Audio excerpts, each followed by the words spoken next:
And I'll always say when I share wisdom to young musicians who are coming to say, in the music industry, especially when God has graced you with bookings and all that, you are doing well.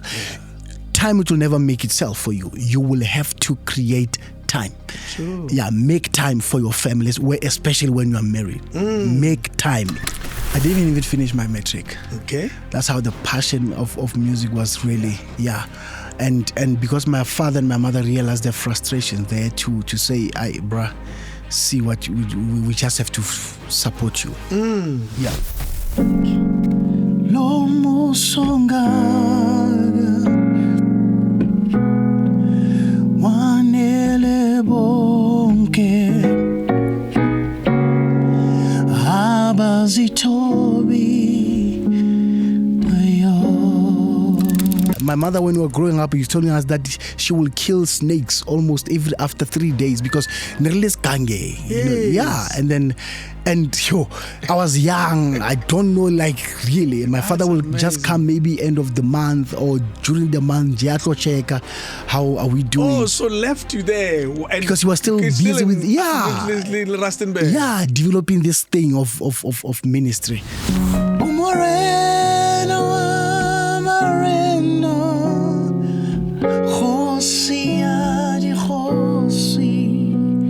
Busa, Busa. King David Studio Podcast. I'm with Omega Khunou today. Yes. As you can tell, we've already started talking. Yeah, no, sure. Someone who's been in the gospel game for 20 years. And our conversation we're having actually that you might be interested in is about Tubabu Usizwe Zako. Yeah. And you're saying... No, we need to visit such elders because now I call them elders. And to be an elder, I'll rake over elder. No. You don't buy to be an elder. You are an elder. Life, yes, experience, and all that. So I believe as youngsters, and now there are certain sound even in the music industry when you write songs or when we do some stuff, producing, mixing, mastering, editing. There's those elements that they used to use that they develop within their workspace and they are creative. Dr. Rebecca Malo. Because they are made out of sounds, these people. Absolutely. Yeah, and then since reba visit bontate Sako reba botso actually how did you really stick to this sound? And for an example, typical example, when you hear performance ya Rebecca Malope. Go le keyboard ele qalang and utlwe ka re ya e shapa di vibration nyana and when how you this is Dr. Rebecca Malope and then she's been using that sound and that band still works with Dr. Rebecca Malope. The question to Dr. Zako, why and how it's like asking a magician, yes, how did you do that trick?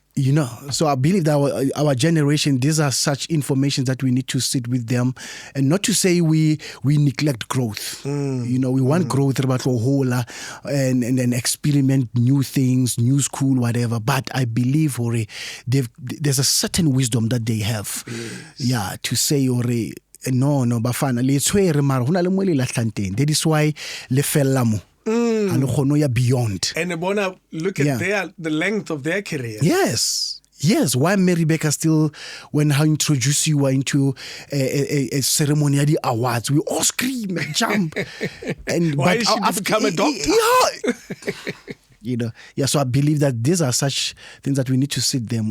But to say again with characters, how did they hold themselves together? And now that Zako still standing even today, what are the things that he needs to say to us or mfana? Bona mo kyatsiba or auti mo industry. You've got challenges, the temptations and all girls throwing themselves to you and so on and so on. But boy. They hold back. They hold back, because That's amazing because he's for me he's an unsung hero. True. Let me show you something. This is one of Rebecca's early work. Yes. Turn it around and look at the people. That's before gospel, by the way. This is before gospel. Look at the credit. Yeah, the producer. Yeah, bro. Here's another one. Look at the credit. Yeah. That's before gospel. That's when they were doing pop music. And they moved together to the gospel. Hey, guys. That's before pop music. That's before when they were doing pop. When they were competing level Brenda Fast. Now you understand my question, from here to the gospel. It's not like Rebecca was not doing well here. No, she was fine. Yeah, she was fine. But how did then... Yeah. There's insight, eh? That big one. Incredible insight. Anyway, that's that. Let's focus on why you're here. What's your state of mind now? Yeah. What's your headspace? What seems to matter more to you in these days, Matsatsia? Yeah, I think ke dila le ntho ya hore ke tsena mo staging sa hore ke moholo no. Ke tsena mo staging sa bo Grootman ke na le ngozi and ke nyets of course. Yeah. And didenya ya hore ke interest le go ba excitement about limelight and to be to the platform. Hey, Omega, today you're performing at Carnival City, Sunbed, Mabida Stadium. I've done that. But then I cannot be there forever, you know. And now what is it now that I'm starting to think? This thing. I'm very shocked you're asking that question because it is what I'm thinking now. Now, because you have tasted this, it can be forever. The glory, the shine. Yeah, selfie and all that. Yeah, it's still happening now. Mare what transit, and then ukena mo staging sa Grootman legacy building, utloela eng mfana how mo buildela eng mosadia how, God forbid if you can have something happen now, okolakelwa o ya khutlela ko stere ilo blomada. You know, what is it that you are living? So I'm there. My state of mind is now in terms it's based into responsibility. I'm at the responsibility stage now to think. Well, yeah, what is it doing? Yeah, because it's easy to think about it. Yeah.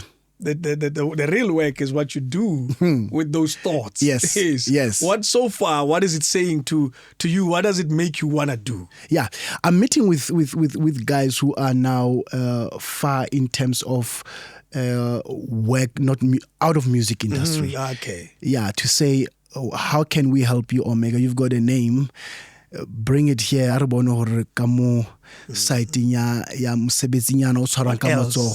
can we do? Because we've got a name. We won't struggle to introduce you in a board meeting. You know, to say I'm moving something and I think the pavement. All right. So now I'm busy with guys that I say, guys, let's say it. Help me out to say I've got a name, but I'm not sure really little up until when. So can we say it, even if it can be a truck thing, logistics from Costa Rica to Rustenburg, but I need something out of this one that will build something, you know, especially capital. Yes, that's a good preoccupation because it's easy to say, this thing will feed you forever. Yeah. And now you know that maybe it can't. Reality is that it won't. The reality to me is that God, so I won't be able to sing anymore. Yeah. And from the age of 60, 65, energy, I know it won't be there. So if I won't be able to jump on stage with the microphone, then what is it? At least that my boy will continue if he doesn't want to sing. Because at times, the musicians behave as music. Exactly. And you'll find out that actually, why born or into abuse. Every weekend, busy. That thing, it built from his age, high level already. So, this is abusive. So my boy might not like what I'm doing and carry on with it. But it's a foundation to choose. At least this one, he can be able to channel it, to cooperate or fool into a businessman. You know. Interesting. In a conversation I had with Nathi I asked why doesn't he perform anymore? Yeah. And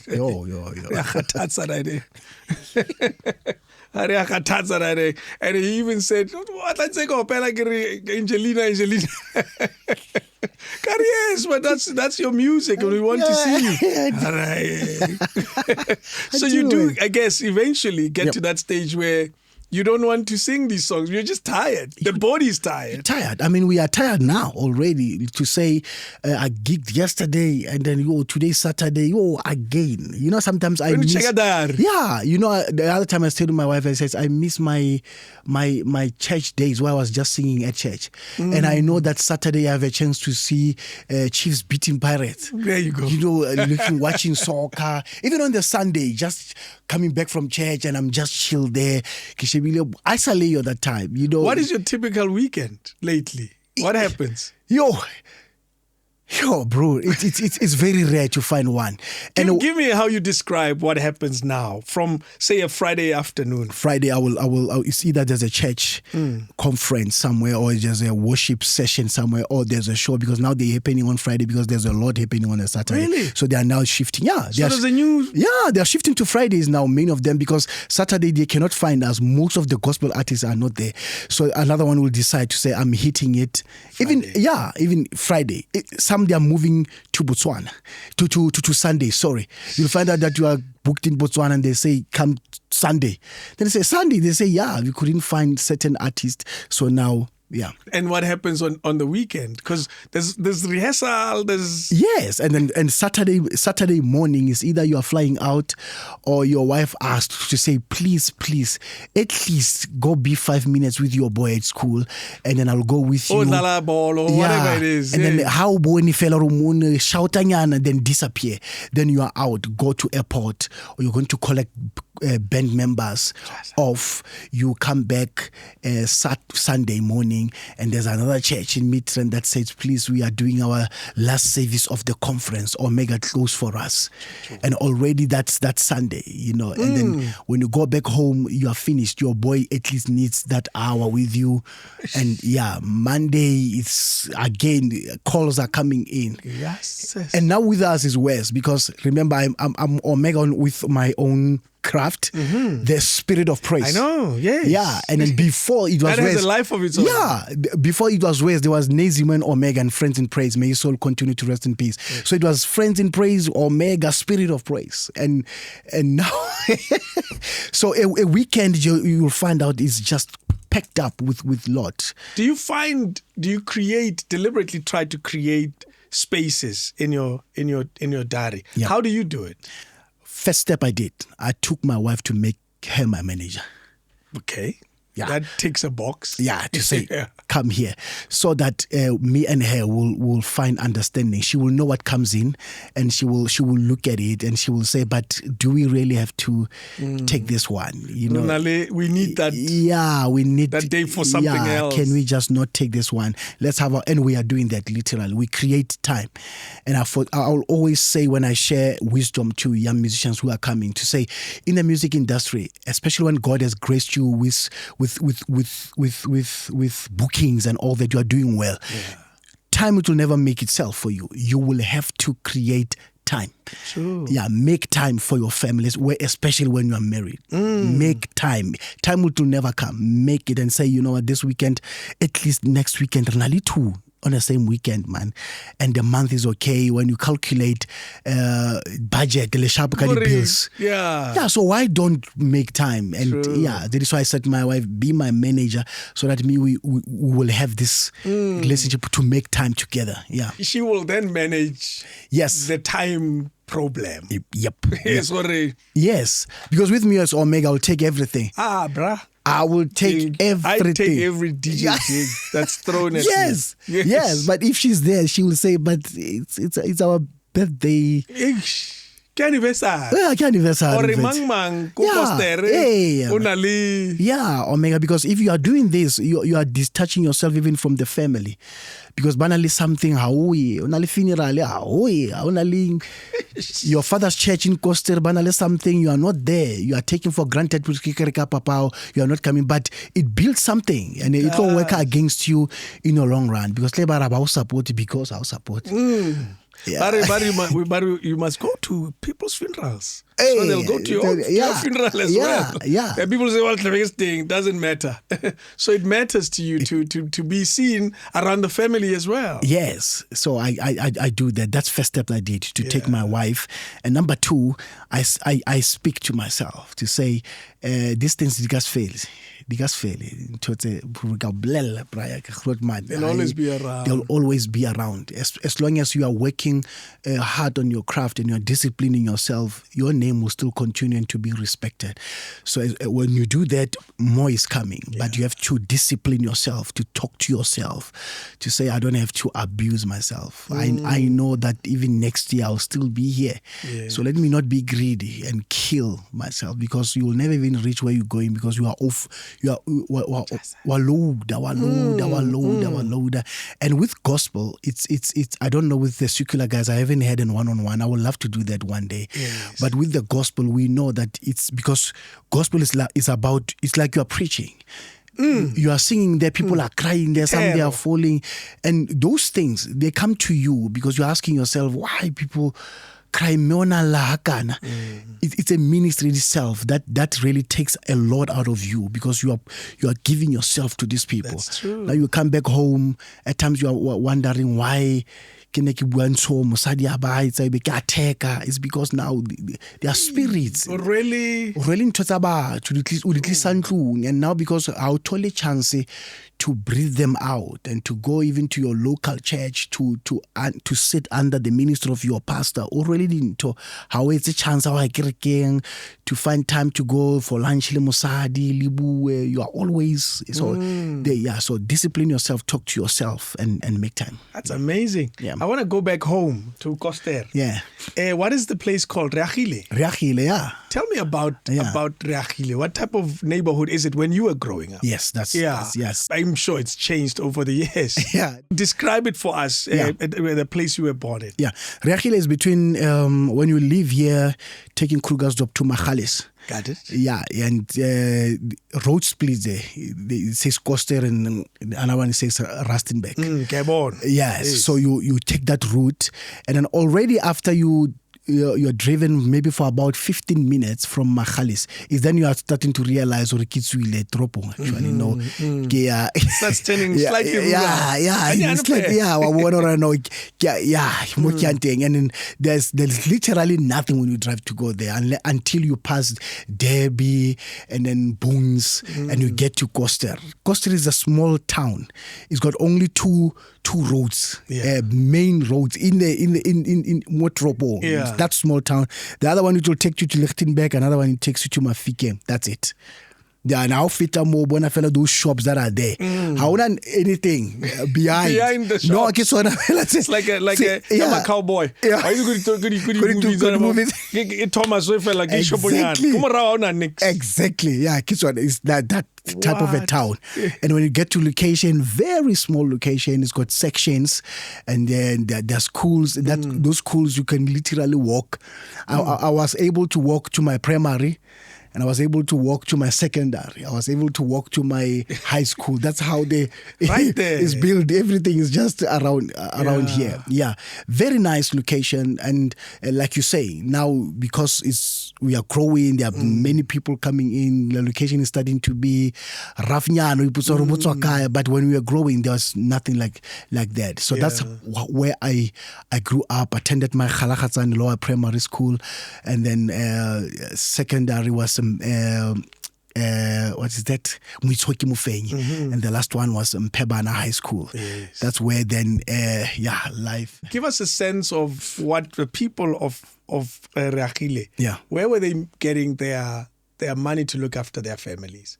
It's always interesting that when small towns have something going around them, whether it's a mine or whether it's what was happening in your neighborhood. Them, they were really relying on kodi farms, some but waba hole nebaya kodi farmung, because hauna nix. In town is only 2 garage stations and make shops. There's another shop, they're still there, baby, it's a koprasi. They just work there. It's small nyana fela ba izan tota mahua, the mili and all that and all that. And then you'll find Pep Store, and then you'll find kefinyana yama barikisa sheep. So you'll see that it was the survival of the fittest, and that those opportunities. Yeah. And then again, I think by the grace of God, Koster, it used to happen, we are 30 minutes away from Rustenburg. Okay. So most 90% of elders from Koster never sebetsa Rustenburg because Kodi mining, Kodi factoring and all that. But around nje, ke survival ya magweng ba ya mo ka di trekere go gutla ka di ya ba pick up ke maburu ka di van collocation in a certain corner, you know, so that's how they were surviving. How were your parents able to raise their family? Yeah, so my father when we're now in Costa, because literally actually by right I'm born in Rustenburg, yes, in a village called I heard Puken. that. You born there, then they moved. They moved. Yes. So 1985, they decided, I was 5 years. They decided to move from Rustenburg because my father was coming back from Bible college. Okay. Yes. And then now he was saying, you know what, they said, you are ready to run your own ministry. So then God called him for Costa. Yes. So we got to Costa. My father's then was still busy with the road. So nearly deployment. Yeah. So they left us. Aretsebi Costa that time in the area it was our house only. Yeah, my mother, when we were growing up, was telling us that she will kill snakes almost after 3 days because yes. Yeah, and I was young. I don't know, like really. My father will just come maybe end of the month or during the month. How are we doing? Oh, so left you there and because he was still busy with Rustenburg. Yeah, developing this thing of ministry. You know, so they will leave us there, and then so my father actually. We grow up knowing that he is really depending into the ministry call. Because my mother was a nurse in Puken, but now they're traveling, and my father really pushed the passion of ministry. My mother had to let go there and say, I'm moving with the kids, and then let's just go see Horintwena ya Mudimu Iwi Sakai. Brave decision. Brave decision. And that took her to a level of humility that I've never seen, because when she's relating the story, I realized that this woman, from working for like a nurse, like not even like a nurse, she was a nurse, left that and said, I'm going with my husband, and then ministry-wise, the place is dry. How it's not like Baruti and a lot of money. Yeah. It was just following Tate Kontlu. Yes. So answering back to your question, I will say my father was just relying on the grace of God, how we grew up. Surely that must teach you something about your own life, because there's a lot of sacrifice when a mother who's a nurse, and in those times, nurses a lot of people who had a decent life. It was a decent, nurses, teachers, and all of that, those type of careers. Yeah. And your mom clearly had a decent job. Yeah. Decided, I'll be fine. I'll follow Ntate. I'll make sure that the man of the house follows his career. That's right. That must teach you something as a child who grew up under that environment. Yes. Of sacrifice. Yeah. To say you can sacrifice something to support someone's vision. To say, I can let go of this. Support.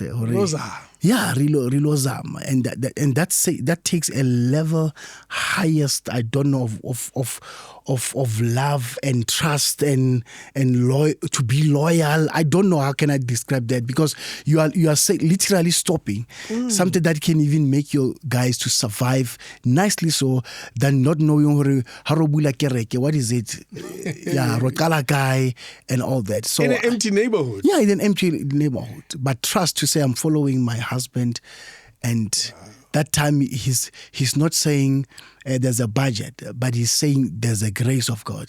Wow. You say there were times where Mme was mixing things for you guys to eat. What was that? What story does she tell? Ka Setswana ba o bitsa morowa, ke se ba re morowa bagolo batho ba batla ba tla understand ke lebetse that term ba user, but nearly ona o ebe ba papa fela for us to survive. Le robale le jele. Just to survive and see that. Do you have siblings? Yes, I have siblings. And where do you stand in the order? Okay, this is the order. Firstborn, Ke Alpha, very interesting. Ke Alpha. Beginning. Yes. And then comes Omega, me, number 2. Never get that. Yeah, never actually. That was the end. Yeah, never finished. I never relate a story. They are saying that. Or actually, the plan was to have 2. Alpha and Omega. Then Omega, and then Barai. Yeah. It sounds like it didn't work out. You know, what's the time on a Bible school? Screen another one. No. Maranatha, third born. Yeah, he's a boy. Yeah. And then the last born, Shalom. You know, wow, 4. Yeah, 4. So from it's a 2 plan girls. of 2. Yeah, from the.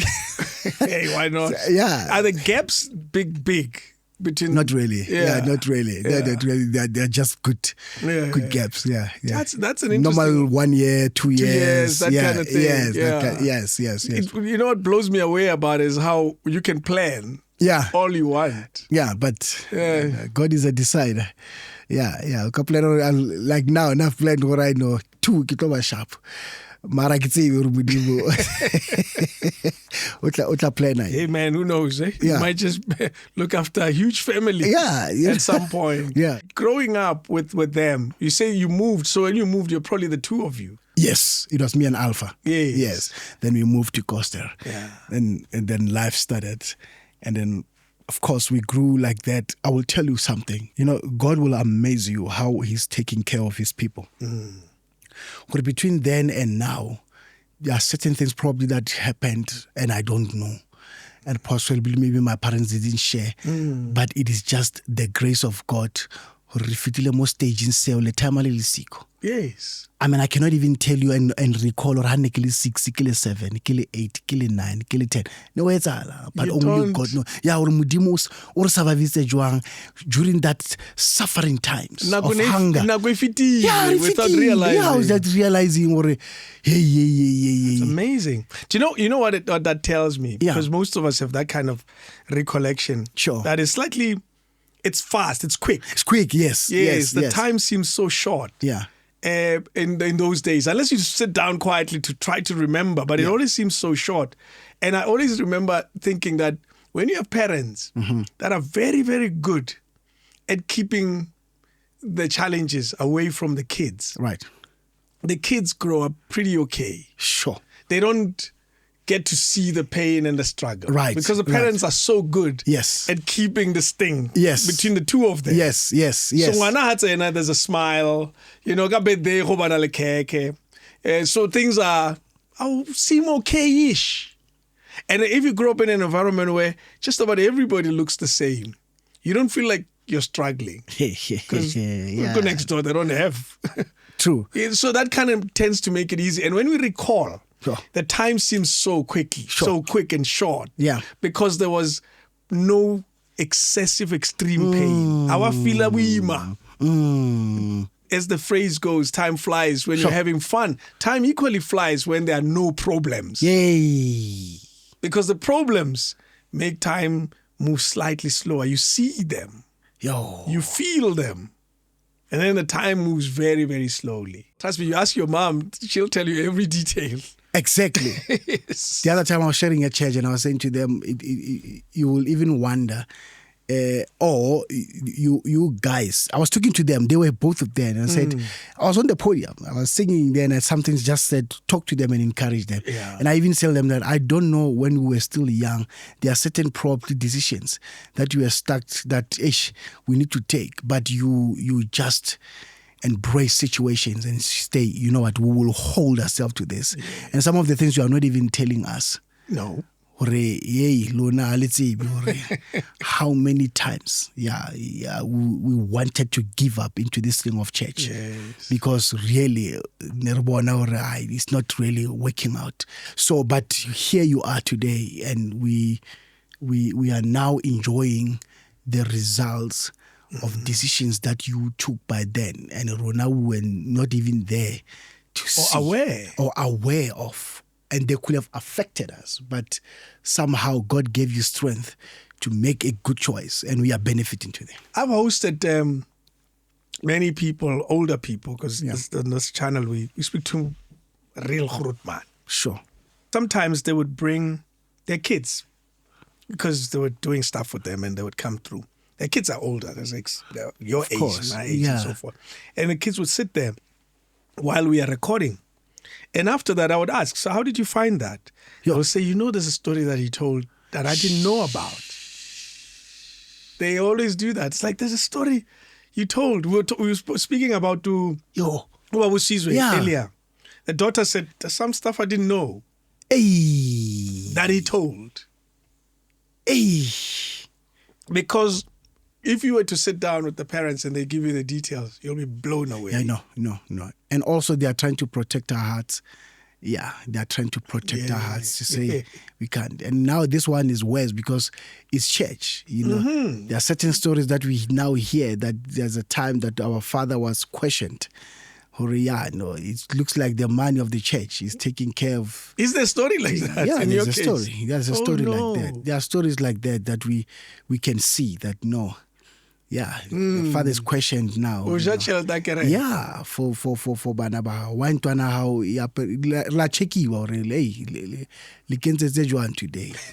Is it the man of the church? Why does your son have new shoes? Yeah, yes. So old pastors really suffered that thing. That generation. It's a Khalid, old churches.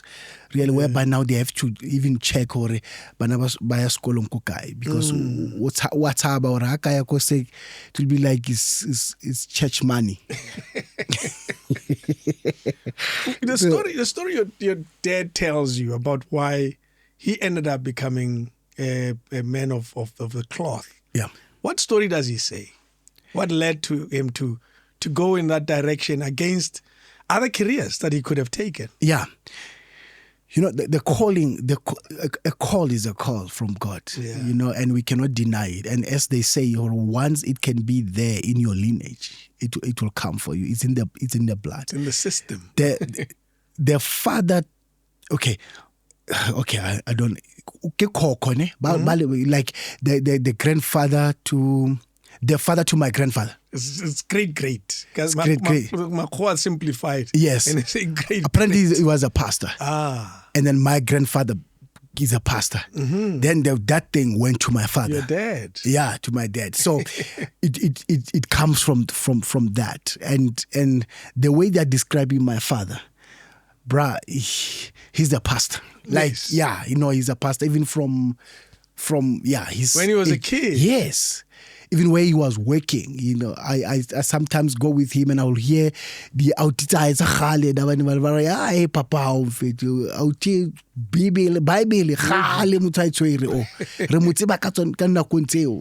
so now you will see that really this was a call. Because it was a fashion thing and what? Yeah, then you will realize.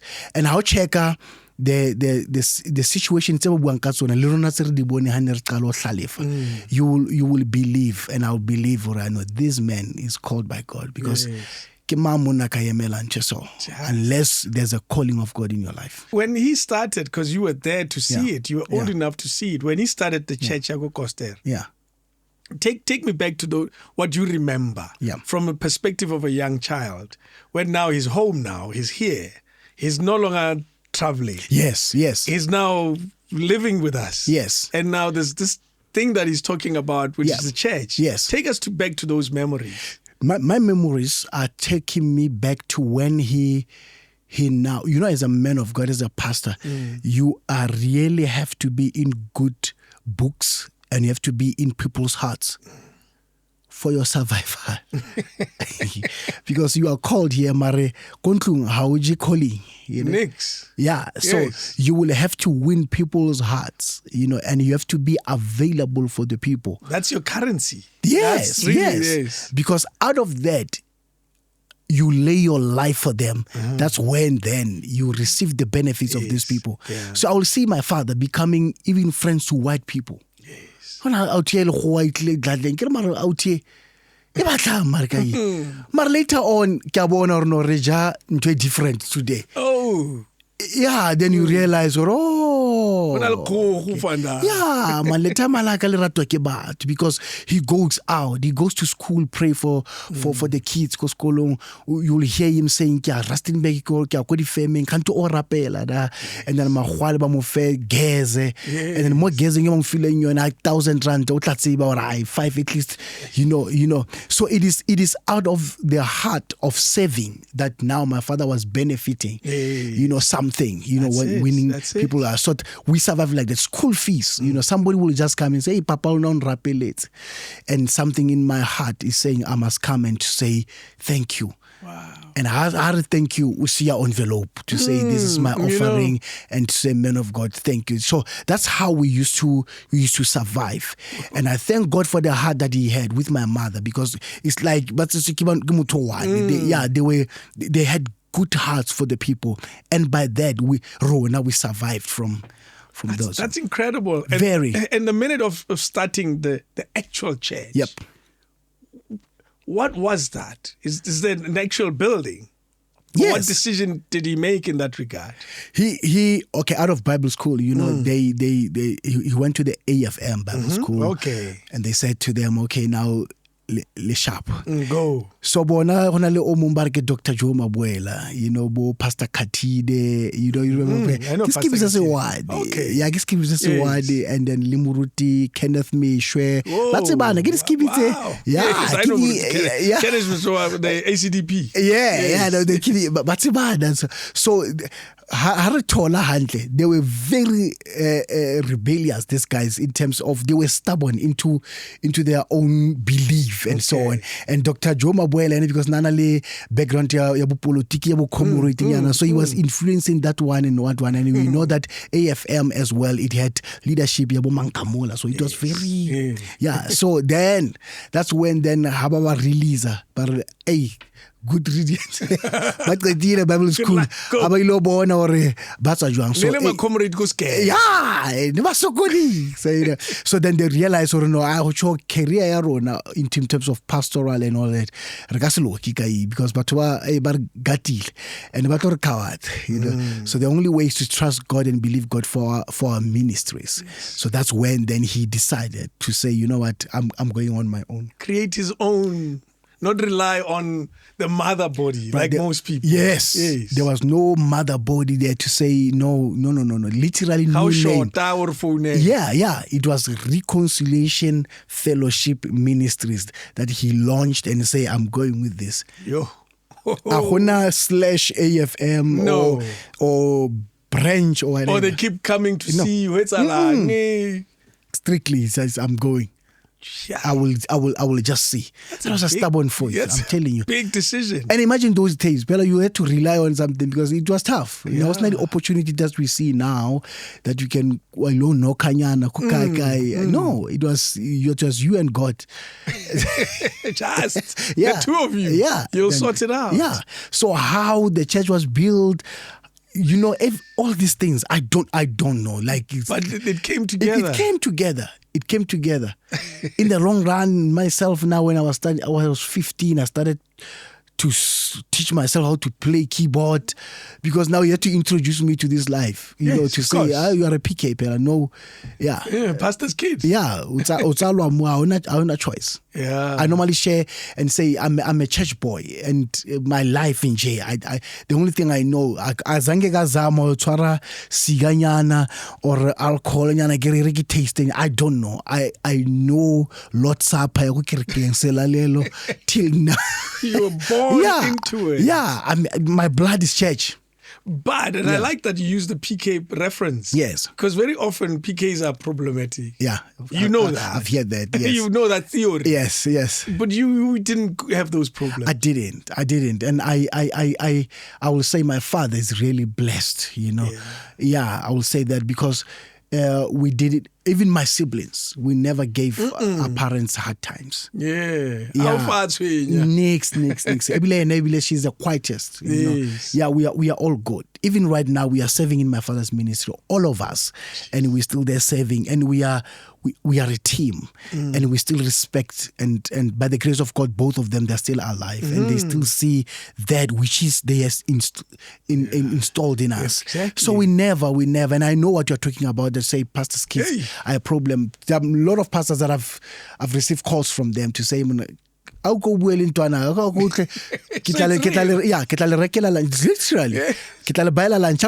the whole day. And so on. And most of them, I will realize it's a more day. The parents are why don't they struggle? Yeah, because now we suffer this. It already benefits them because my father is a pastor. Since I limit, since I adjusted, since I check the church membership for our, church leadership for our excitement and all that. So it looks like our father decisions are so other kids but frustrated. This is why some of them they decide to say other things. We cannot live this life. It's him who's called, not us. Why should we now follow the steps and the lifestyle of this guy? No, it's frustrating us. It's not who we are. Interesting. And the challenging of that comes with that as well. Like I've said before, the church will be now dictating or as a pastor. It affects kids. In terms of the size of the church growing, now that you're part of it, your brothers and sisters are part of it, what were you noticing in terms of the growth? Because I imagine it probably grew at the same time as the township was growing as well. Right. What observation did you make in terms of the slow growth of the church? Churches like that are affected by the community structure. Yes. Yeah, because it's a small place. Of course. So the 50 that you have is your 50. You understand what I'm saying? You're also competing with your Roman Catholics and and what's it by so the 50 that you have is your 50. That's it. And then you must make sure that you but sharp. And you serve them. You serve them. And how only 5 years I sharp. Mine has it's 45. And bonal, because why born or and okopanala one strategy because it's a small location. Hunting faith, I know sharp. So we saw that and then it's very rare in such areas that you'll find a church that it will be very big, 1,005, 2,000. No, that's the whole community. Yes. So you will see that line going up, going down. 150, 150. But you will just have to learn and enjoy this to say this is who we are. Today really 100, but 30, they are there. So in terms of growth and that it's what I can say. It's not like you're up market cities like Bojozi, Pretoria, where you see city centers centers. Now you see these huge churches. The music is like you're at a concert. It's like So with Koster you still have that old grain today. I do a more one. The people who know where they sit. Because they sit the same spot all the time. And when they are not there, you can see. Khunou. So that's that's how. What role did the music play? In the church, in those early stages. Yes. One probably in terms of helping to grow the church or helping to attract a certain type of audience, maybe the young people. What role did the music play? It did a lot. That is why we are grateful today, Dr. Rebecca Malope, Bishop Benjamin Dube, because they really influenced the music that we are doing at churches.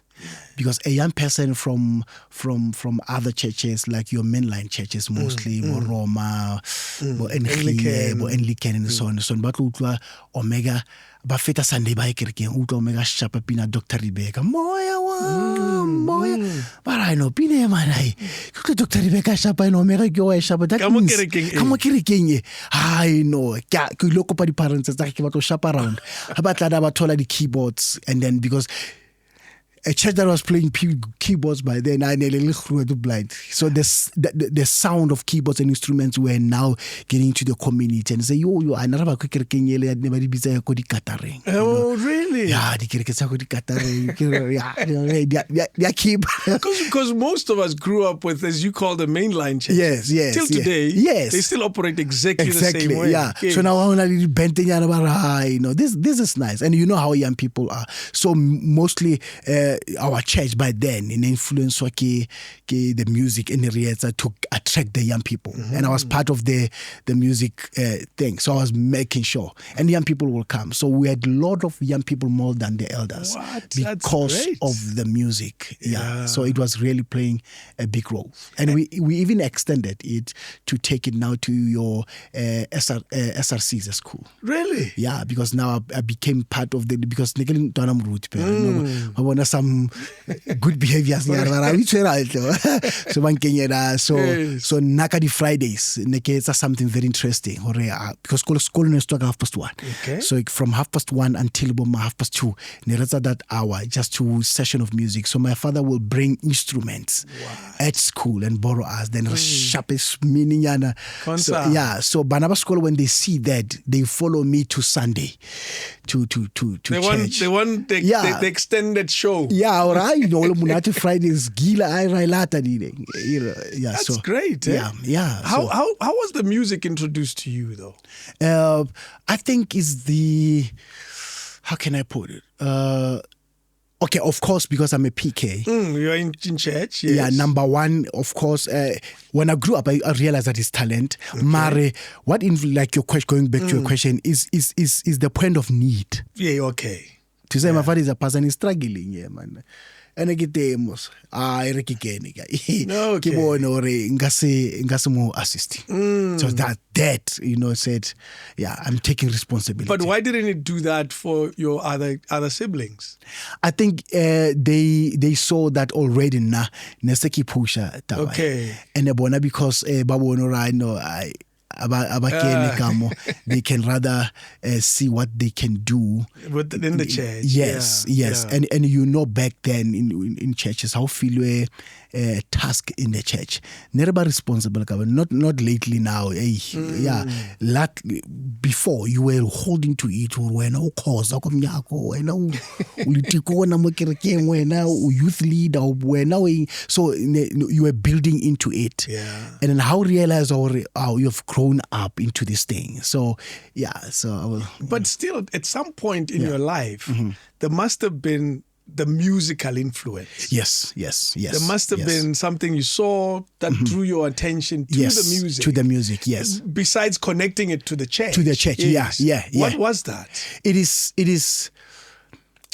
When I was growing up, I realized there are certain sounds that will come to me, and because I didn't know, because we were not introduced into live performances. Yes. Keyboard but something in me will just say, man, grab something, play like a boy will play. Yes. And then I've realized, it's not just my father being a pastor that is influencing thing. This thing is there inside of me. And then when I grew up, my father started to relate. He was part of music.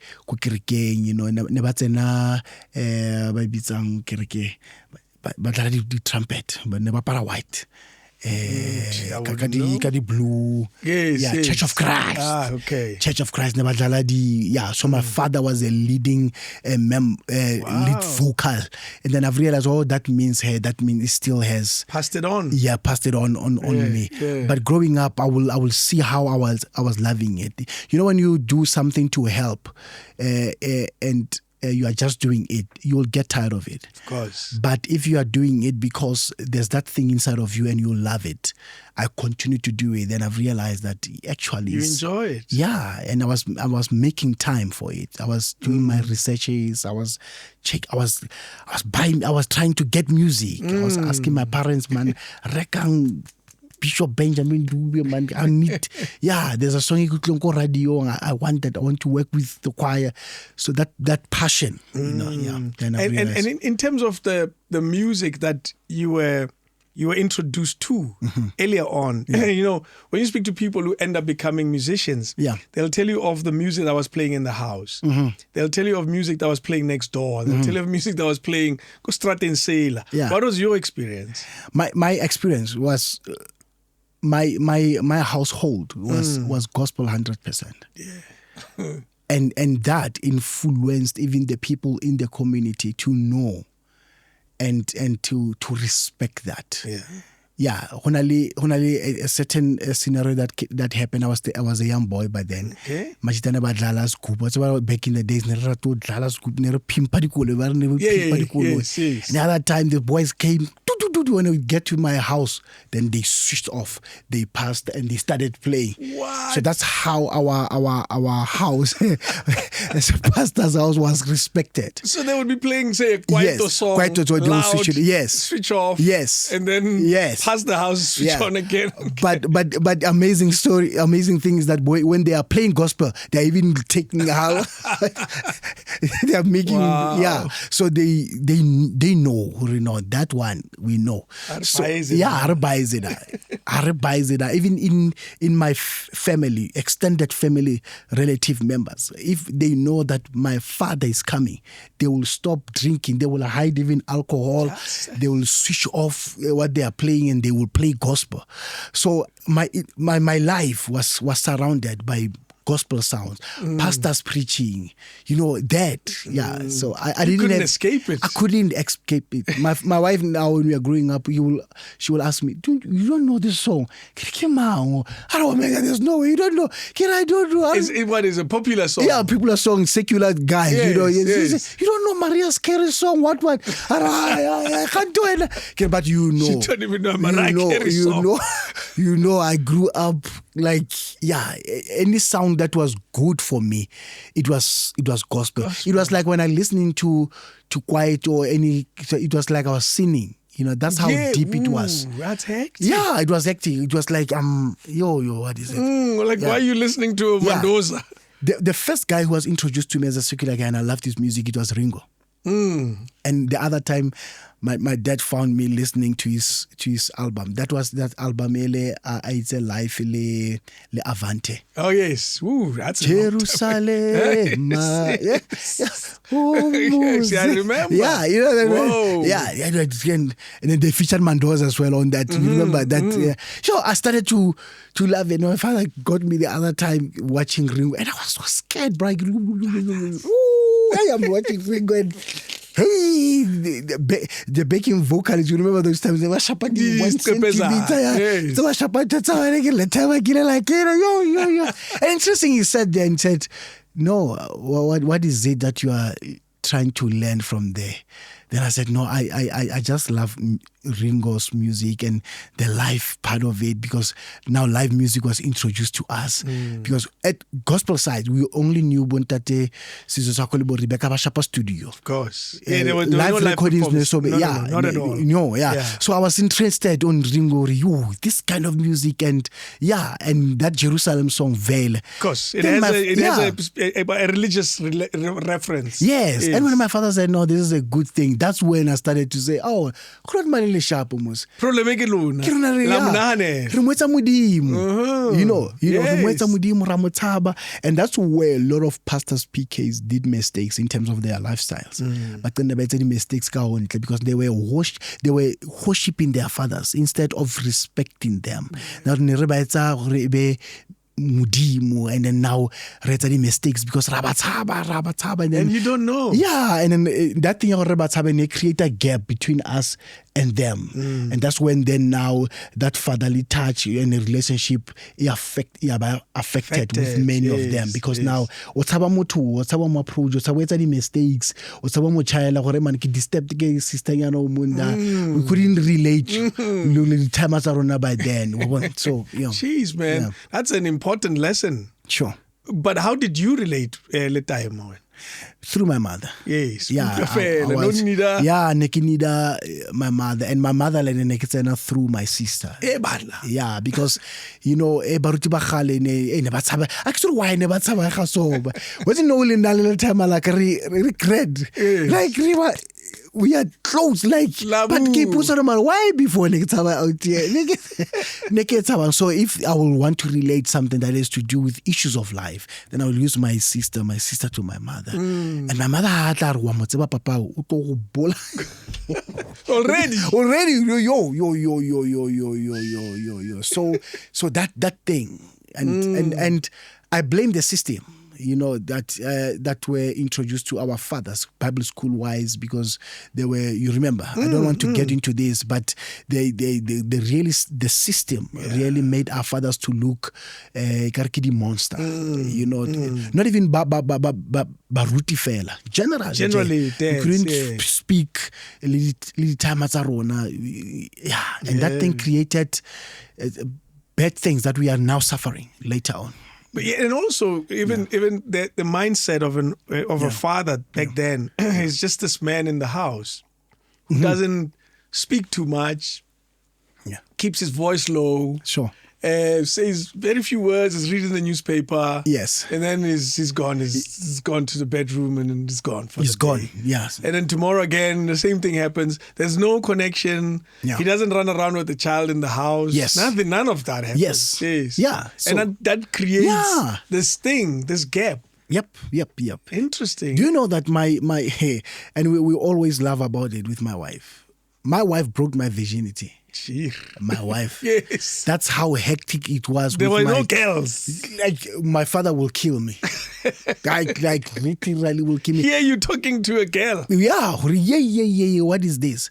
And now because the community was small, it is that thing and then Lagos school and I'm feeling nickname.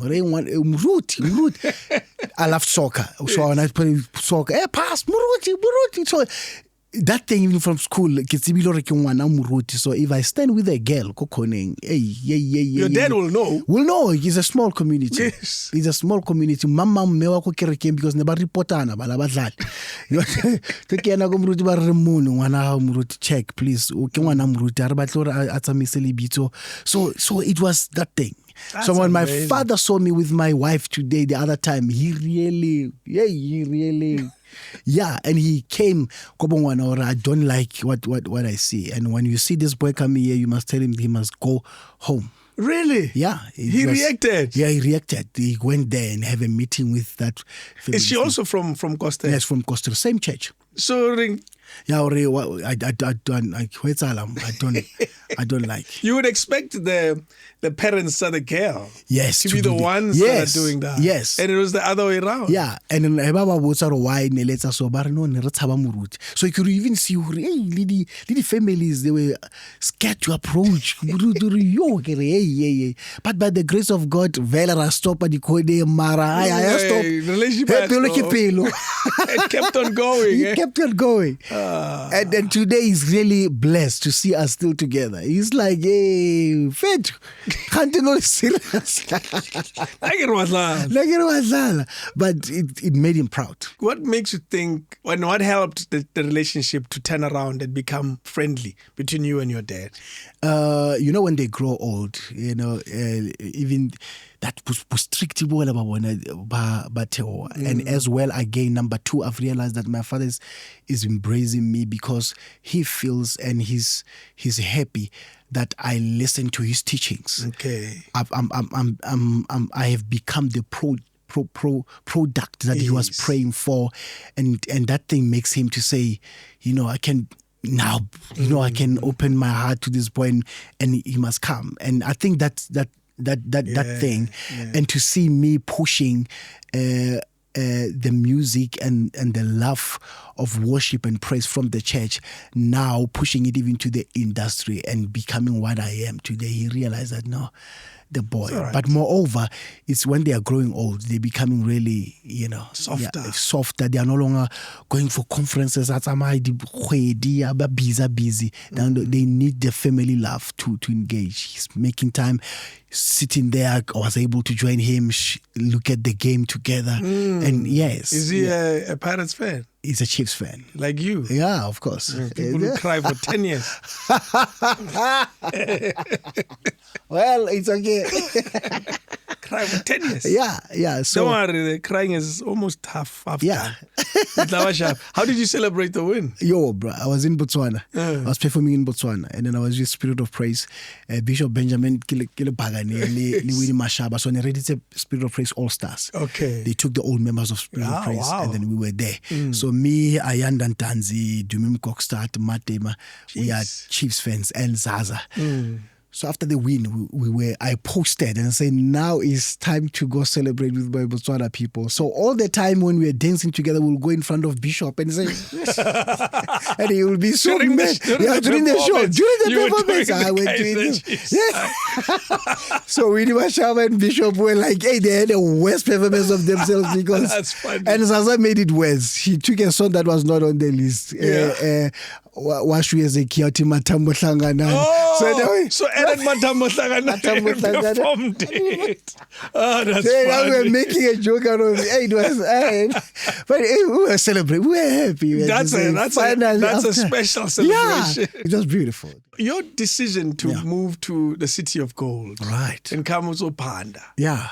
What type of decision led to that? Because, you could have Kiskela and things like that. You finished matric. What type of thinking did you have around the time of matric?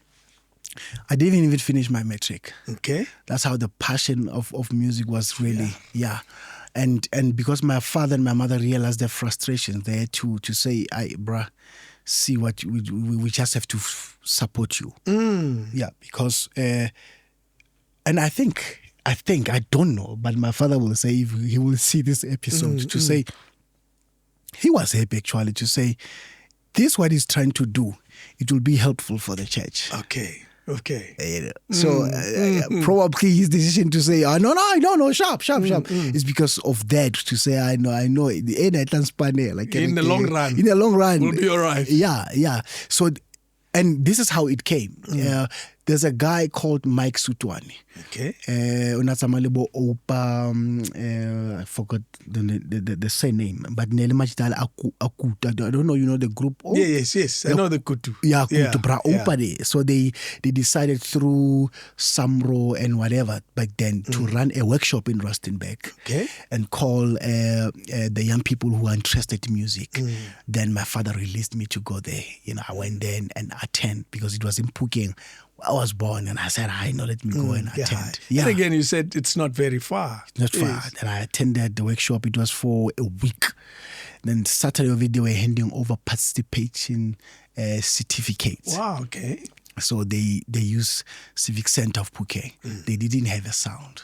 Yes. Then I went to this guy, Bra Opa and Bra Mike, and say, no, my father is a pastor, and I don't think he'll be having an issue of helping you guys. Then I called my father and said, no, hey, it's going to be costly. Who's going to take care of the cost? Because sound must now travel. To that place. What's going to happen? I'll talk to them. They will see. Then the sound happened to come. Okay. My father borrowed them a sound and he attended. And then when it was my turn to receive certificate, and then my father asked them that, did he tell you that he can play keyboard and sing this one? Then I say, hey, my father now is trying to... He's selling you. He's selling me. Then I went to the microphone, become part of the program, and I sang Bra Opa and Bra Mike was like, no, man, that's just something about you. We love this. Yeah. And they even said it, that it's not about the voice. Voice is fine. Marry this, the heart. There's something inside. Yeah. Then Bra Mike said, no. Let me talk to your parents. What is the plan about the young boy? My father said, no, he's playing keyboard at church. He's singing. He loves music. Bra Mike said, I'm asking for the boy. Please, can I go with him to Gauteng? So you auditioned without realizing? That was year 2000. Yeah, 2000. Yes. Yeah, then I said, no, kita ya Gauteng le Bra Mike. Stayed in Deep Kloof there with Bra Mike. I kick in the school. From that moment, my father said, no, let's arrange and we can talk to their mother. Yeah, if you guys are serious, take the boy. And what were you doing, Kuskela, at the time, give or take? In only what year? Rather, what grade? Grade. Standard. Yeah, 8. Yeah, standard 8. Standard 8. Yeah, man. Karai, no. Time are yeah. And that's what I started 8 that time because Nikidula it's a malele time alaka. Hey, I loved music and saving and singing for people. If we just standard 8 because tsamali ke zola le time na tlong ka uniform ya ko school sa a tsamaya ko school so senga ilo preacher ke tsamaya ka keyboard na keyboard ha yo rera ko di femeng I will voluntarily so ke valo eno tla nkisa ko school nga re gutla so I will go back ka bo ma break or tea break so on and on. Yeah, give man na kirata and my father realized that Mariana because name was Panel that's no problem but I vai because they will love seeing this young boy singing in the uniform. Yeah, and then I was about Rotola, exactly. No, for the boy, but for the boy, I know that I'm taking already care of my family. That's interesting because your mom is an academic, went to school and studied, and dad is also an academic via Bible schools and all. Yeah, and they're okay with this kid. Yeah, because it's an interesting thing about how we brought up. Yeah, Scala becomes the most important. Sure, and the talent. Yeah, you could be this kid that runs around a lot and who's amazing at running very fast. Yes.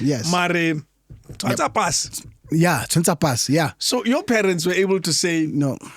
Yeah, even one of the teachers came. Non-teacher Setlane, non-teacher accounting. And he came to my parents and say, guys, I think you're trying to force something that is really. I'm a teacher, I'm not supposed to do this. And the principal will be angry with me. But really, Omega cannot do well. And we can see that he's got a talent. When there are some functions at school, they will ask me to perform. And I will do it as if Kotlaseng ke sharp. But Kotlaseng diam better. No, man. That means this boy, really, his thing is here. And now Ritlomo will end up killing the boy. Rather allow him to do. To go and do what he wants. And Bra Mike opened the journey. And that's how I came to Johannesburg. Who taught you the piano? Self-taught. Just tinkered. Just tinkered, figured it out, and chords together. The first chord I played was C sharp. C sharp led to D, D led to F, F sharp, and then self-taught. So the church conference, there will other conference, other members of other churches will come, and those boys will come and they will hit this thing, and I will be there, and then I will try to copy what they are doing. After conference, when congregations is eating lunchtime, I'll ask one of them if you can just show me that thing. That's how then and you got better and better and better. Do you still play a lot of piano? I still play, but now I just use it for my songwriting. Not to play for nicely, so for professional or whatever. Are you confident? Are you a confident piano player? I'm as in my piano player. Don't come this week. I'll handle it. Are you able to make those decisions? No, I will never make that decision. No. Now I'll play. At church, if the church boy didn't pitch up, I can. Okay. And for my writing, but to say, hey, we've got a gig in Sunbed Arena, and then he didn't pitch up, and I'd never. No. Especially now, these young boys are No, I can't compete with them. That's amazing, Do you know what? We have a piano here. Yeah. We'll see if we can spend a minute or so to connect. And then we'll try to see if we can hook it up. Yeah, just to see something. Some of the things you used to learn as a young man. And the move now to Jozi, Deep Kloof. Yeah. Bra Mike. What happens? Here you are now. Yeah. Then I'm in Soweto. I've never seen Joburg before. It's fine. First time get a Gauteng. I get sorry. And West Part Soweto.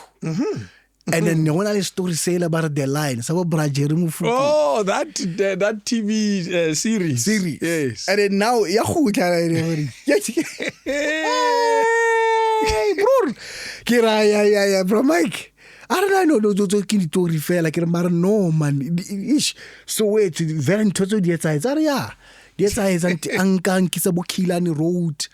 Boom, Zimtrope Hostel. I'm sorry, I can't die in the. TV. So I think that he was trying to say, feel it. Yeah, ube settled because I also a born you don't feel and so we quality that deeply because neki do le neki mwemela aswa miracle lo ne ke in the house. Yeah, ke extra thing holiday because neki feel or man so weto don't take the warning god. Yeah, no. So the guy took me in, stayed with his family, and introduced me to the fiancé by then. So the name of the lady was Lindy, and then onale ko NAC, National Arts Council. Okay. So she worked there, and then 2001, what's the bursary that already say Baba Watlang study some music. Yes. Then they took me to Funda College. Got you, yes. Yeah, that's when then Gastatoba relaxed because ke khona nka taxi ke that then ka go Funda College. They treated you like their kid. Yeah, even my parents forgot sometimes. Raymond so wait to do and then na ke ka botleba yana ke ha ina go to one tsara cost. Hey listen se ke sama bua Zulu. That's funny. Hey. So wait 2 weeks in Sanbonani. Yeah, so I can I'm feel or hey, I'll check so wait to the other time, that one is a joke. I went home kicking the artificial dread. What's my how then? Yeah, artificial dread.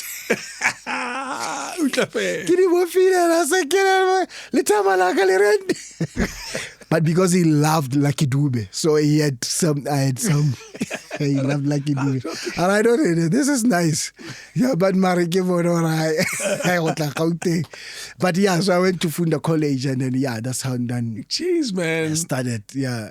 In your conversation, Libra Mike, what type of plans do you think he had for you? What was he trying to achieve?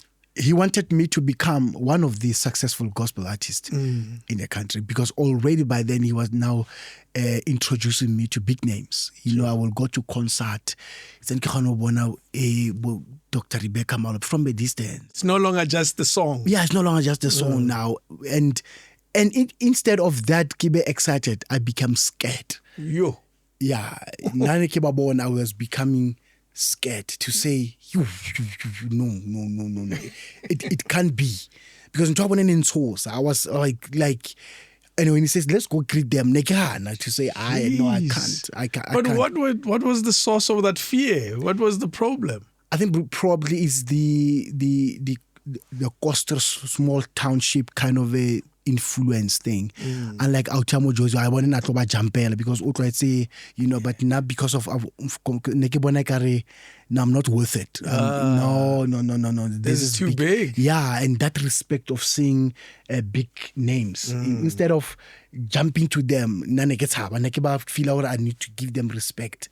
And they're untouchable. They're people from TV. You see them on TV and on the radio. So I cannot really approach them. That's incredible, eh? Yeah. Wow, but slowly. Yeah, slowly Mike started to carry me with, and he was patient with me to say, man, I want to see you a successful gospel artist.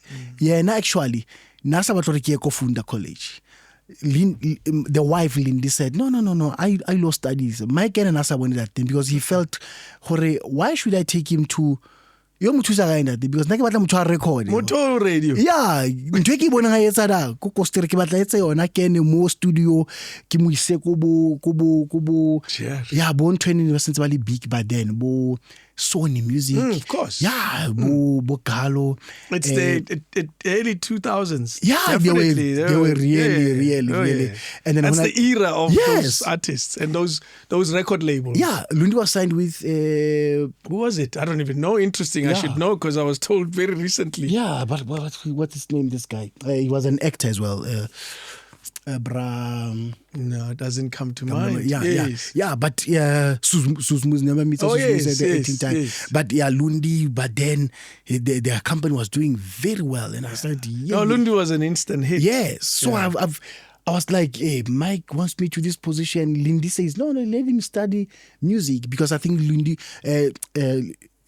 Lindy was coming with that thing, there's music business into this thing. He wanted me to learn, because NAC was pushing that artists must have wisdom. True. They must know their rights via some rule, registration. Just sign contracts. Yeah, they must not just. Now I was with Mike to say, hey, man, hey, we're not going to waste our time. Like what TV, give a radio. That's when I was saying, no, you need to know. And then you realize now lately, when we are big, or actually Lindy was right. It starts there.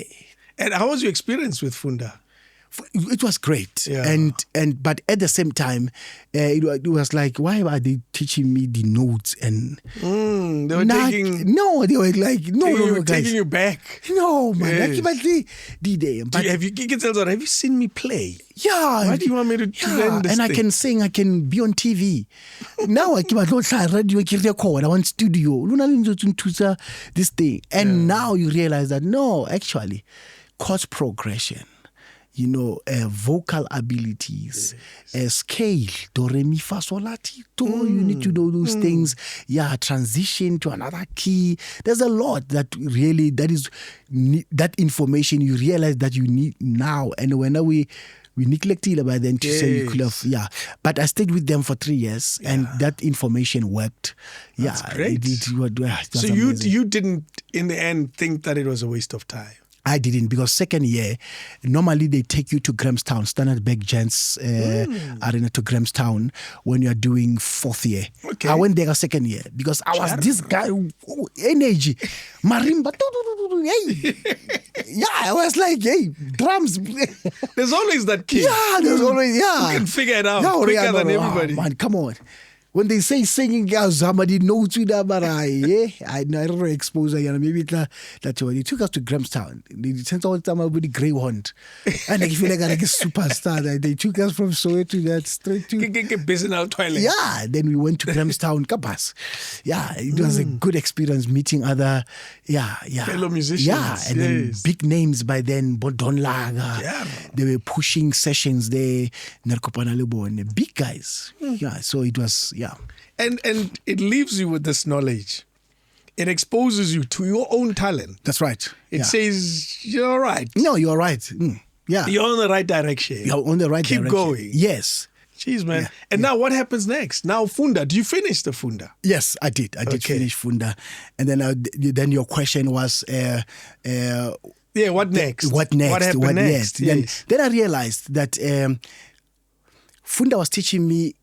It's two things that I have here. Okay. It's Funda that is teaching me notes and what. It leads to another direction here now to say, do you really want to become...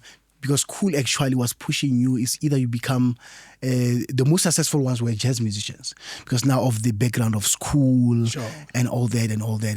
Then I've realized that no, but what I want is not really this ones. Now I want ena bolundi ena. Oh. Libo se chabapadi, libo Dr. Rebecca. Ke batla mara ena inkisa go bo Don Laga. Tsontse re dlala re shebile dipampiri bona ngase That's what school is doing. That's what school is doing that. Or you are going to be locked. And I stereotype because you play what you see. True. Yeah. But ena sheet music. Ena ke Dr. Rebecca You're jamming. Yes. Yeah. And jump around. But this one is locking me. It's got white people. The violin. No, not for you. Not for me.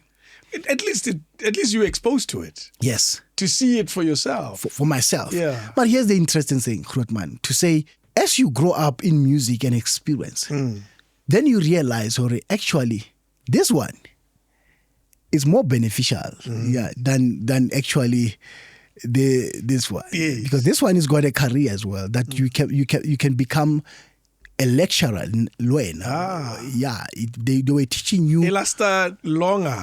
Somehow. You can be a teacher, you can be a lecturer. You can be like a music. You realize later or no. And in a Standard Bank Jazz Festival, about 30,000. It's more. It's 150 going upward. More. And more. Yes. And this one takes you even to overseas. Easier. You get to meet now even more than the great people that you think around. Then It's something you said. Sure. Standard Bank Joy of Jazz. Mm-hmm. Imagine a weekend-long gospel concert. All right. Of that nature. Yeah. Standard Bank Joy of Jazz. With 3 stages. Yeah, with 3 stages, yes. Just the thought. Interesting thought crossed my mind. We'll see. Anyway, you'll never know these things. Because sponsors, all they need is the guaranteed audience. Yes.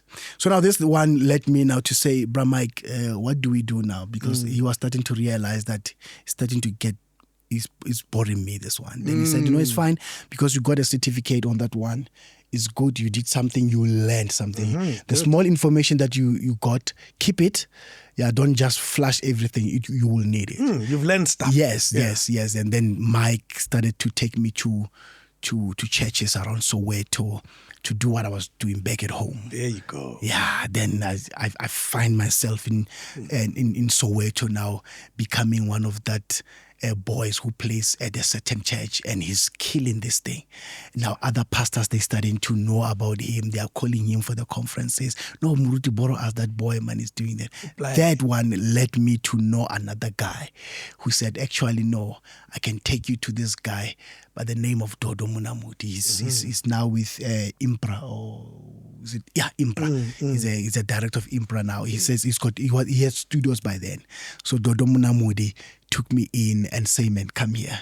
I heard testimonies about you. I can put you in studio. You can do this thing. Yeah. Then that's when my first project came, Messiah. That's amazing. Out of that to say, and he asked me to say, what is it that you want? I said, no. Lundi was always my example to say, hey man, then he understood because he was a producer. Na studio na Center Spana ku Cool Spot, Captain Auckland Park. Got it. Yes, he was still there. So they took me there to Cool Spot. Then I figured out here at Cool Spot Studios, they were still big things by then. On the walls. Sinky Mate. Yes. Big guys. And I said, yeah. Are they recording here? I said, yeah. Even next week, they can just rock up and say, anytime. Yeah. So that's when he said, no. Come up with songs. Let's see what you have. So for the 4 years you were at Funda, you didn't record anything? No, I didn't. So Bra Mike was also patient enough to let you be a student? Yeah, to let me be a student, but... honestly speaking, we were just pushing time, probably. But you were learning a lot. Yeah, but I was learning a lot. Yeah, that 4 years, it was something. Yes. And the interesting thing that we grouped ourselves, because I loved performing, we grouped ourselves and I spoke to other guys, and then we created a band. And then out of that, Nere Gazata, but Bra Mike loved that, and he started to sponsor where he can, because we will go to malls. I remember our first performance, Neloko, what is this complex in Soweto? Middle Point. They call it Middle Point. We went there, Zone 5. We put instruments there and we performed. 10 people standing there. And we didn't even care whether we are getting paid. We are hungry. Whether they throw money on the floor. No. We were just, passion pushed us to say, people are loving this. I don't want to be there. Jeez. And we didn't know that actually it was developing for our stage time today. That's true. Yeah, because at times you're looking at that thing already. And we're putting ourselves into university. Some of the things we didn't struggle now when we are starting to get into just in terms of performance, stage fright and all that. And because that time... You solved that a long time ago. A long time ago. Interesting. Takindo speaks about that as well. Yeah. He says basking was important for his career. Yep. Because that's where he got to be familiar with an audience. Yes. Another time the audience was right here. Yes, they're not over there. They're right here. Yeah, that's why I got Bree Street. I've been there with my first project as well. Yeah. By my soul. There you go. And then throwing money. From there, move to another city. So they are here. Some they are dancing. So it also taught me how to engage with the crowd already by then. So God used times of struggle to benefit me now.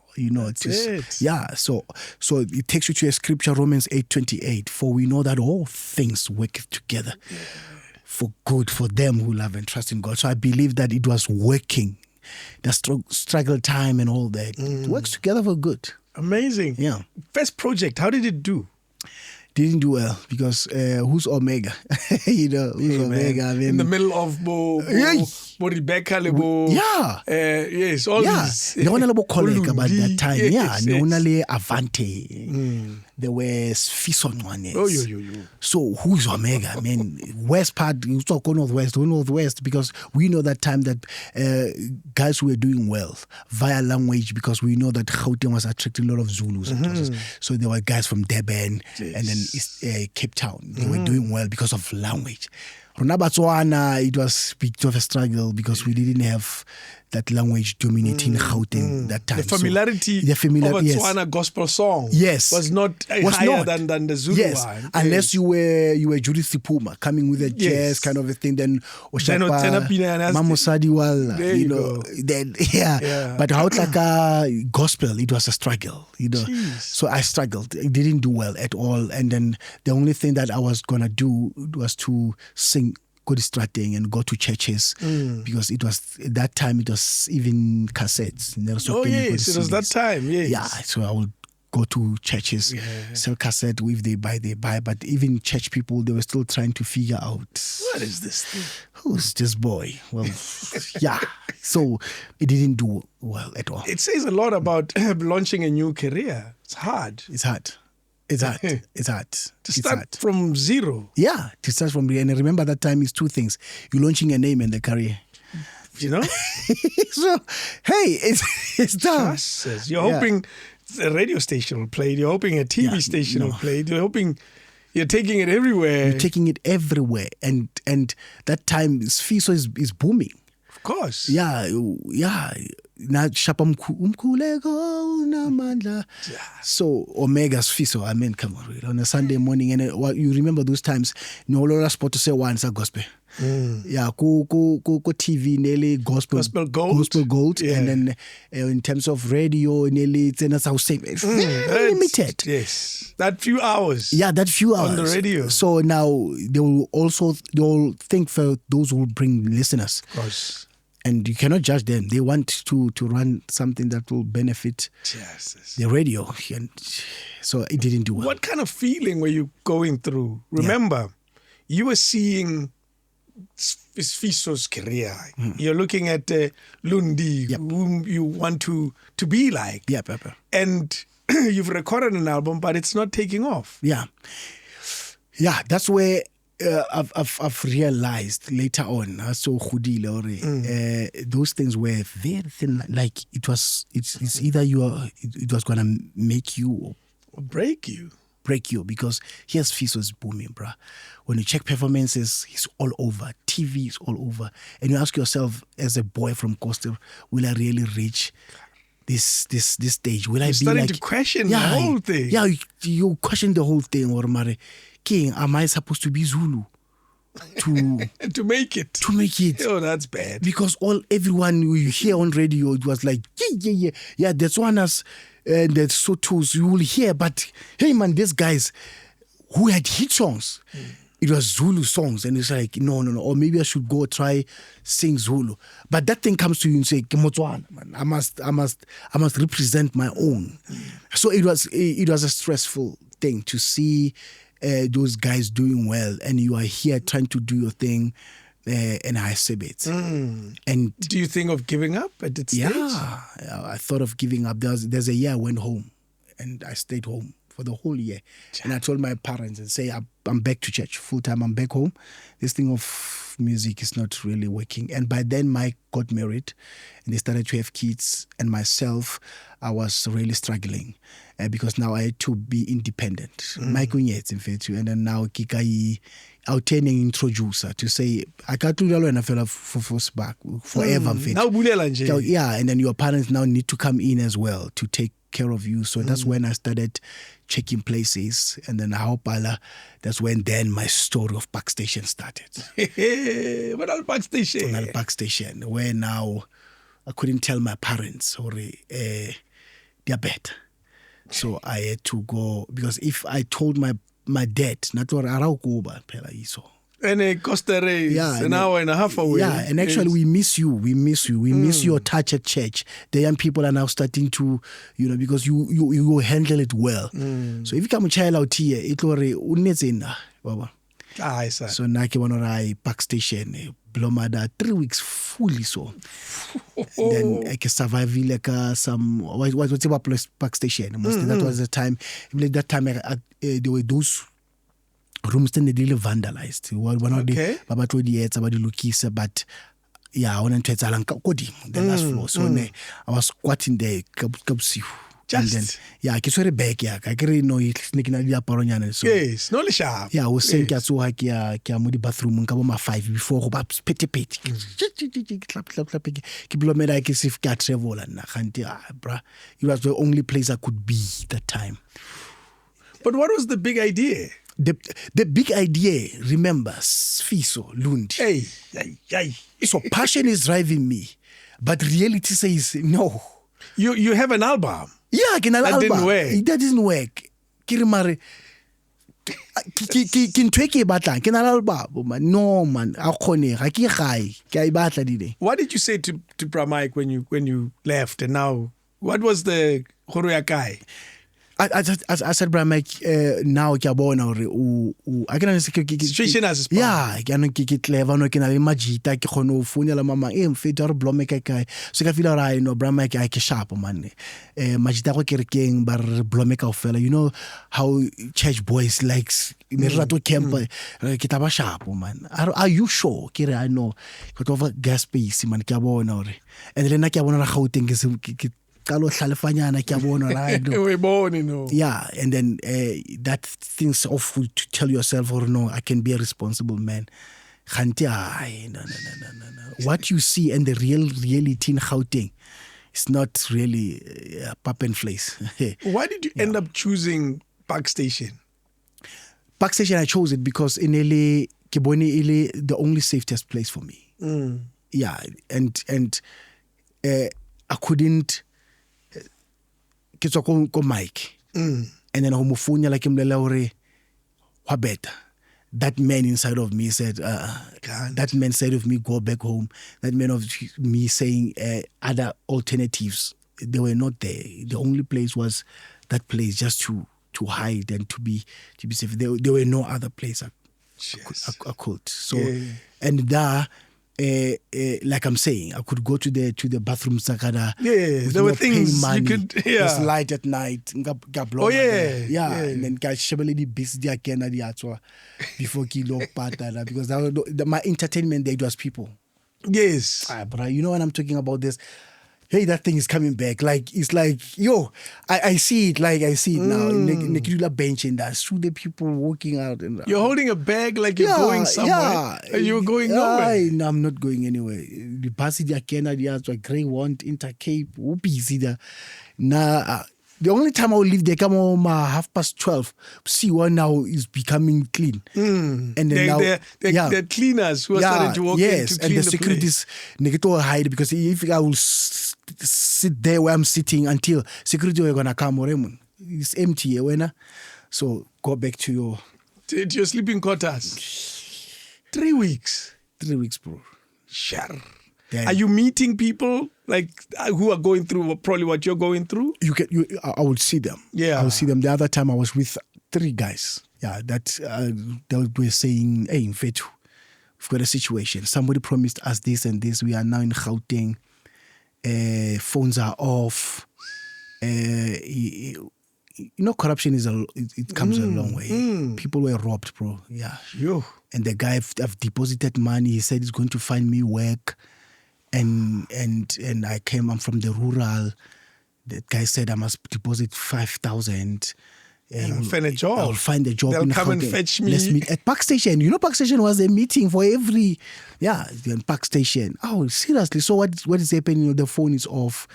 I've got no money even to go back home. I don't know where to go. I don't know people here. Jesus. Yeah, so you will meet such people. And imagine the situation. Yeah. You have no money to go back home. No, you don't have it. And it's not like somebody will come and give you. Yep. Yes, you're stuck in this. Yeah. And now, what is happening now, when you hear stories about Park Station, how Joburg people were killed, robbed and so on, I'm sitting here and asking myself, how did I survive? Really, the grace of God. Because I'm asking myself, I should have died by then. I should have been robbed. Or to go sell me somewhere or whatever. But I survived that 3 weeks. Fully 3 weeks. That's amazing. And the decision to go home finally crosses your mind. Crosses my mind to say, guys, Gauteng's going to kill me now. And I'd rather go back and just go see. I will come back. Give me a recollection of the moment when now you're saying Gavaya, and then how are you received at home? And what story do you tell them? Yeah. Then when I got home, firstly I called, because remember at Park Station, the only survival wisdom is to ask for money from people. Kupa 5 rand just to buy bread and all that. Bro, you did that. I did that, bro. I did that. Yeah, amazingly so. Like, hey, it comes back. Yeah, so I did that. And the other time I asked for money, I called my parents at home. The payphone. Payphone. Yeah, phone like my grades are diabetes. Then he said, no, come. Retla zama or ukhono fitla high and all that. I called Bra Mike. Bra Mike drove me home. Yeah. Bra Mike took me back home, and then he told my parents, yeah. Rizami. Yeah, no Rizamile. And the next Sabbath because he was with me. Yes. But I'm not dumping him. I'm just saying let him come just to then they received me well. And the only challenging thing was to go back to church or to the community, them seeing me to ask themselves now, Gauteng. Sometimes I don't know if there's a young person listening to me now who's going through that, to say going back to the drawing board, it doesn't say you're a failure. Yeah, at times going back home to go and restart, it can actually save your life. Yes, because if you can try to push and to be stubborn on when you see that reality, it's not really, it can take you to the grave. So rather be stupid, rather be a failure, but you know that you're going to regain some strength, wisdom, and have a better approach to the way of doing things. Because sometimes situations and challenges and reality teaches us to look at things in another angle of life. That's true. Basically, it's you are in a university of life, so that to see yourself in this, because sometimes a dream can make you miss and to the reality thing on the ground. Because when you see this thing, but ground says no, not yet. They say a setback, prepares you for even a bigger comeback. True. So you then I went back home.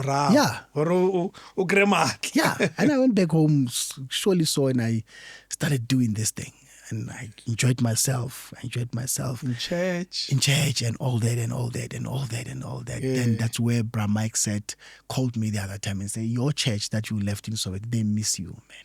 Ooh. And they are ready to give you 100% support. Talk to your parents, come back. Then I went back to Rock of Salvation in Soweto, and then they gave me a room.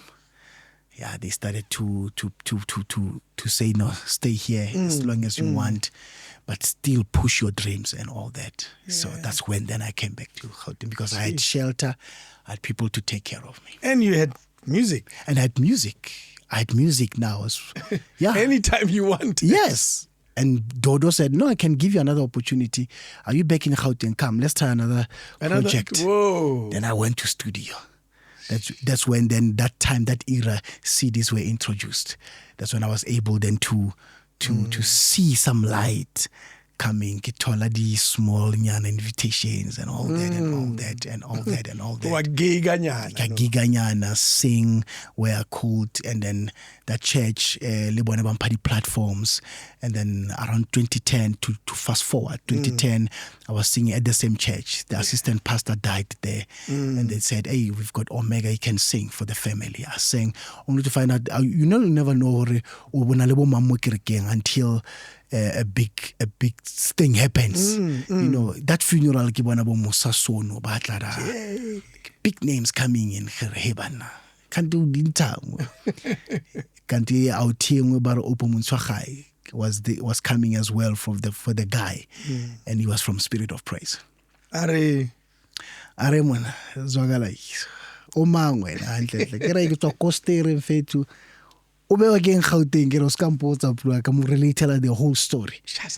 Are Maria so dintsang fetu ke re no at the moment ke zama music mara khona le majitamang ba ne ba na le contract le retail at gas and le Standard Bank, so ke ba driver la khumbi fetu to push fela re ke be le boroto are so 100 mageza ke not per se but ke driver khumbi to drive stuff for at gas. Okay, that's what I'm doing. I look at airport na ke emela batho ka diboto na, so Mr. Smith na go tla ntwana ka wa bona like ntwana ka tsentse ke mo tshwarele back ke mo ise ko ke mulele mabati how's the aircon ke mo isa Monte Casino, you know, hey bro, you know, you working towards I'm working towards the dream. And and that time, remember, I get decision happen 2008. Within that time, I cannot disappoint. So, fair opportunity like nyala. Nyala when I get zaman because ke batlo protect libitso la ke batlo re kausane uti ke na le bana out of what so rather khona mo nyala mangere what's it you know that's how I got married to my wife 2008. You got married to your wife during a times when you were really struggling. It was struggle. So she knows my beginnings actually. She was there. Yeah, she was there. 2009 we stayed together at Oblomalin. We suffered our first miscarriage in 2010 because things were not going well. 300. Yes, and going back to that Spirit of Praise guy, then that guy said, no, man. Let's go try. Yeah, let's go try, man. Come to the choir. Choir king or Spirit of Praise. God, who are those? It's like downtown. I always go downtown. Se ke bua le majitala khumbi or ke kopa panisa karalo na ba feti. Ba re yanong yo bloma that all day. Tamilo yo Monte Casino what. Guys, please, this is an opportunity for my dreams. That's when for the first time in my life, 2010, I got to see Bishop direct. Soli Mahlango Zaza in a rehearsal space in downtown studios. Then I'm coming there and then they said, okay, we heard about you.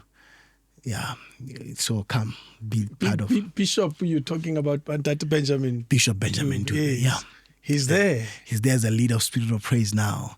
Yes. The producer, Soli Mahlango, Apostle Soli Mahlango is there. Like, I was like, a funeral. You know, when you push passion and you push your dream, as a young person at home, you will never know when the door will open. You just have to keep doing it. You will fail. Doors will refuse to open. But it shouldn't be that should not decide. You know, keep pushing. God will use a funeral to open a door for you. God used a funeral for me. Maybe for you, He will use a party. Yes. Or He will use a 21st birthday somewhere. Just keep pushing and look for opportunities. Me, He used a funeral. Incredible. And you're still with Spirit of Praise even now. Imagine. Even now. They are now recording Spirit of Praise Volume 11. I've been with them from Volume 3. From a funeral to them. And I was in the choir, not even an artist. I was in the choir. It was then Volume 4. They said, no, we actually love your humility, your love, and so on. And we decided that because Volume 3 refer opportunities, young person like you, because Opa that time really favored me. He really loved me, that guy, and he really loved the passion. And Bishop agreed, and Aubrey Peacock said, no, let's give those two boys a chance. And I was one of the boys. Then I got a chance. Then my song Higher from Volume 3 it was loved by many. Then that's when they said, no, let's give him a chance for Volume 4. Now this time as an artist, not on the choir. So the rest is history with Spirit of Praise till now. You were telling us the story of the meeting. The first day you walk into this room. No, in this room, yes. You're with these giants. Yes. Are you asked to sing? Yeah, of course. This is a big ensemble. They really need to get to hear your tone, because Bishop Benjamin is very particular in terms of the sound that he wants. He doesn't just take anyone. And that time, my voice is vibrating. I'm scared. I'm like I don't know what is it that he said. Okay, no, let's give him a chance. Probably he had something that he felt, or no, it can. There's something. It can work. Let's just give him an opportunity. Yes. Yeah. So and probably you understood as well that no, he's shaking. He's a boy from Coastal.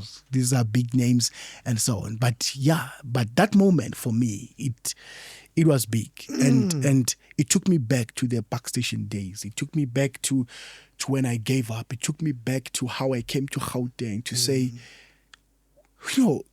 things totally possible actually when you believe and you stay in it. The issue is stay in it. I shared something last time at some other church. I was talking to the young people and say, if you don't quit, you will win in this life. Yeah. So if you don't quit, definitely you'll be fine. You will be fine. You will win. And those moments for me to see them now, they are here. It's no longer TV, it's real. Yes. Yeah, and that time dreaming and push our utloba bona mara ke ba bone hey yapa like high and now because I was patient about it. Now here it's happening. That's amazing. And that moment said, you see, if you stay in it, bro, you'll be fine. And I was so encouraged from that meeting, Jay, and that first day at the choir to say, yep, no. Called my parents and said, you don't know who I was with today.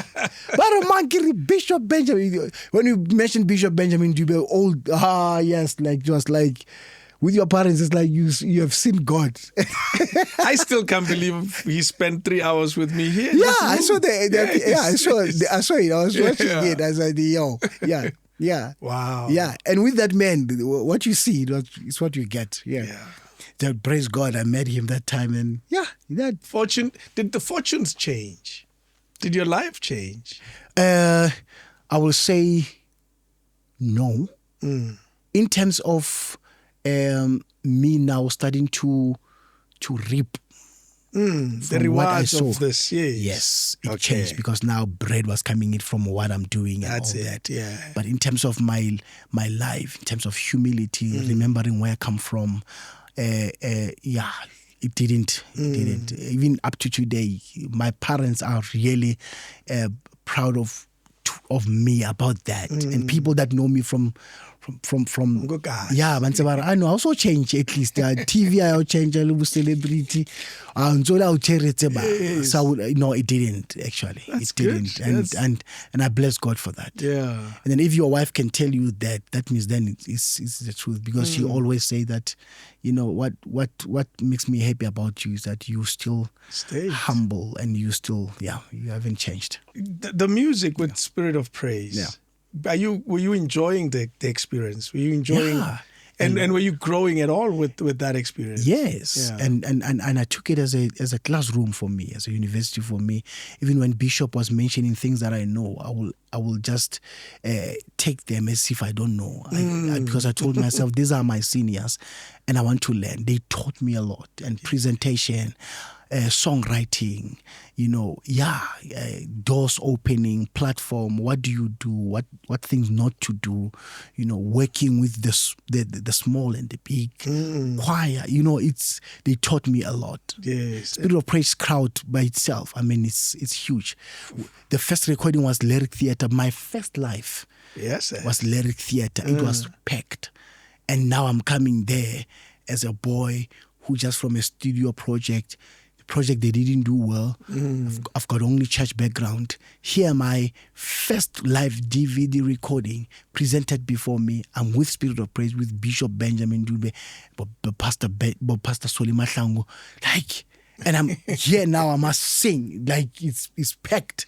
So that experience there, and it's even until today, I'm still learning a lot of things from these people. From that. Yeah, you said you recorded a lot of Spirit of Praise, but at some point, you record songs that become big songs. True. Because of Spirit of Praise. Right.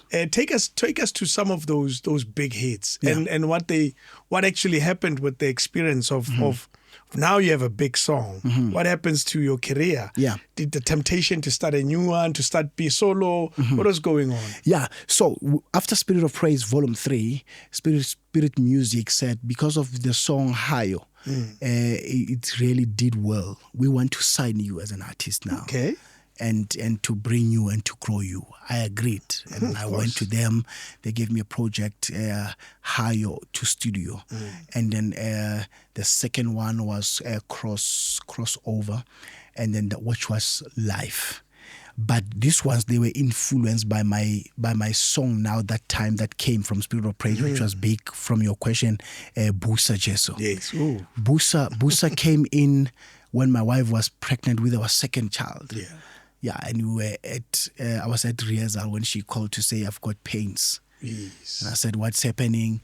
He says, I don't know, but I see blood coming out. And then I asked Bishop to say, can I be excused? My wife is not doing well. I went and took her to the hospital. It was Thursday. Yeah, then we lost our baby same day. And the recording is Saturday. Yo. And I'm recording Busa Saturday. And I'm featuring at the rehearsal. I left Bishop when he was trying to figure out how can we go about the song. Will I need Busa. somebody? Yeah. Yes. Then I said, I know. It's okay, I will handle the song. Yeah. On Saturday, I'm crying there. And Busa is now like mixed emotions. Some they thinking that I was crying because the spirit. I was crying out my heart. I lost a baby child. This is the second child, and my wife is broken. I'm recording Busa. Towards the end, you couldn't cancel the recording. Towards the end of the song, I couldn't. If you check the video, I went on my knees, and people were there at Carnival. Probably they were thinking that I'm where I'm sharper today. Hanti, I know. Bishop came. And he took over the song because probably he could see. He understood. I know. I didn't tell nobody. What? Yeah, I didn't tell nobody. They only knew after when I shared the testimony to say, guys, when I was breaking there, it was because of this. They couldn't believe it. Yeah. And the song became big, bro. And dude, yes, everybody knows Busa. Yeah, and everybody knows your performance. Yeah, and I get testimonies from people saying, when we were listening to Busa, there's this other couple that said they were rushing to the hospital and they were pregnant, and they kept playing Busa until they reached to the hospital. Even their wife played Busa the whole night, and they believed that the power of the song saved their child. Imagine. Now I lost a child. Imagine hearing that testimony. Yay, bruh. Yo. And they don't know your story. They don't know my story. And they are sharing that story. Then the Spirit of the Lord told me that at times you will go through what you're going through, not because I don't love you, but because I will use you as a comforting room and package for other people. Yes. Because if you say you are called, then this is the calling. Yeah, you go through this so that tomorrow you will be able to testify to other people. So imagine. So miscarriage in your life story is something that happens not once, not twice, but a few times. 4 times. Whoa. Yeah, the last one we were 6 months. And I was going to sing in Wheatbank. Yeah, I was wearing a suit, ready to go. My wife said, hey, Papa, hospital. I rushed to hospital. Got there. The doctor said, okay, young men, wait there. We're coming. The pastor is calling. I'm like, how far are you? said, I'm at the hospital. Hospital? I said, yeah, my wife is here. We are pregnant and I don't know what's happening. It's about an hour now. What time you going to be here? I said, I don't know, sir. I'll just have to wait. Yeah. After 6, doctor comes, blood on the gloves and says, are you the husband? I said, yes. He said, bruh, we're sorry. Little girl. We couldn't save her. We couldn't save her. So, sorry, man. Your wife is there. 6 months is... 6 months. Yeah, no, 6 months is a baby. Yeah, no, like complete, proper. Yeah. Not even a question. Like, you to you. Yeah,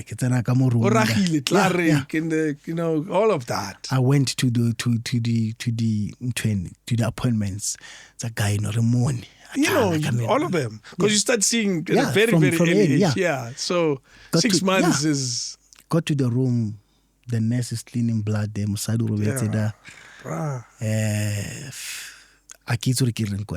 First miscarriage, let's trust God. Second miscarriage, I said, God is still there. Third, I said, we still continue to believe in God. We prayed. My parents prayed. We were there and we said, we believe God. Now, I refitile 4 months. At least it's telling me 3, 5. Now, refitile 6. 6 months, ibile 7. Kio avaye, kiring, and what do you say? The husband, kio. Nna ke apere suit ko rapela modimo ona tshwantse ga ba samile re savetse ngwana. Nna ke apere suit ke Witbank. Ko rapela ina the same God. Yes. What do I say to my wife in that state? I'm looking at her and I say, I don't know. Can I go to Witbank? I'll come back. And you went? I went, bro. Yo. I took a step of faith. I went to Witbank. When I got there, the pastor is asking me, I'm miserable. I said, of course, just as I've lost a child. I said, are you here? I said, yes, I want to sing. Because I needed a platform, Grootman, to pour out my heart. And going home and sitting quietly was not how you were going to approach this. No, because my wife was going to be at hospital at most 3 days, for the cleaning, for all of that. Yeah, so I was going to be home alone. I said, nope, I'd rather go to a place whereby I know I will cry out loud and just leave that thing there. Then I said, let me just go to this Witbank. Imagine driving from Parkhurst to Witbank. Yes. Yeah. I went there. That's about 1 hour, 30 minutes of you alone. And I'm saying, hey, Jesus. That story makes no sense. Actually. When I relate that story to that church, some of them, they were angry. Or how did you leave your wife? Because they understand our no, man. How can you be so cruel? I went there, bro, and I've realized that in life, in the call of the ministry of what we are doing, what do you do when there's praise? What do you do when there's pain? It's two things before you present it. What do you choose? Yeah. And I've realized that if you choose pain, you will remain with pain. But if you choose praise, praise will do and deal with some stuff that God will really help you, and the walls of Jericho around you. I went there, and yes. I know we're still building up this thing, but to complete this one, 2020, it was the 28th of July, lockdown, when President said, yes, 21 days. Yeah, 21 days. Yeah, Ali anyway. Then my wife was at the hospital because we believed, we trusted God, and I didn't lose hope. And I said to my wife, I'm going to stretch your faith. How to hospital? When? Or arrange the baby shower tsa dichomi tsa. Yes. Are ka first one o tlo arrangeang ke ngwana kwa ke ro pregnant o nyetswe. Your sister? My sister. Yeah. Ke ro organize a baby shower. Ha re bona the pregnant woman ko di molo ne re bala after wow, congratulations. May God protect your baby. And so on. We will pray for God to bless people with kids. And the testimonies by the kids are now we still trying. They were, and remember, in between those miscarriages, only the surgeries happening. The doctor says takes a break. There's a lot happening. Then, but those steps of faith stretch my wife's faith and my faith to say God will remember us, and God did. Today we've got a baby boy who I believe that is a result of God saying, comfort. It'd be like especially for me, to have a boy. Yeah. So what did you name him? I named him Riaboka, to say, hey, Lord, we praise you. Thank you for what you have done. So the boy is 4 years now. He's going July. He'll be fully 5. Yeah. Now. He's a human being with opinions. Yes. just yesterday we were praying, and he said, I want to say something, and he said something very interesting. Mm-hmm. He said, guys, you must love God. You must love God every day. We must love God every day. And those words came in strong to me, because most of the time I do, especially I choose any day in a week, and then I will do Lord's Supper and pray with my family. And I'm teaching them, the way as if I'm preaching at church, just to create this thing. So I'm thinking that this boy is learning that thing from there, and he will say, no, today is me talking. And he started saying that. He say, we must love God. God is good. God must teach us to love me and to love my friends. And he was just, now I was realizing that, this is a gift from God, and to answer. Yeah. That's amazing, eh? That's why I said he's a full human with opinions. There. He's very clear about his thoughts already. Yeah. At 5. That's the same age you moved from Rustenburg to Costa. Yeah. And now the same age the boys is telling everyone you must love God. You must love God. Yeah. That's incredible. Well done, man. Well done. Yeah, thank you. Was there ever a time, though, where even you felt this is too much? Because 4 times. No, I did. For anybody, once is too much. Yep. Yeah. So surely you must have felt, I know, Lina, I felt, no, this is really now. What do I call this? And remember, that time when we lost a child, that week, there was this program on SABC 3. Okay. They called it Baby what something. It used to be with kids. It was also it was a program on SABC 3. They invited me with Nazimo, and Nay was talking as a dad, and we were excited because Nay knew that we were pregnant. And we spoke in that program, SABC 3, and they are pre-recorded. Of course. No. My friend Nay's got 3 kids now. I'm working on one. And everyone was like, congratulations, the presenter. What I'm saying, no, my boy is coming. My boy is coming. No, I'm going to be a dad. What? Congratulating me. What? Bro. It didn't happen. When it was played, the guy who didn't know, you know how fans they can be. They just called out of nowhere to say, check SABC now. You're on SABC on TV. 3. That time I'm with my wife at home. And that episode of Baby What. I'm talking about I'm about to be a dad and the child has passed. Bruh. Yo. Man, That's bad. It took us back. My wife was like, yo. But like those, I felt like, no, man. And more, I accept kishapo. Just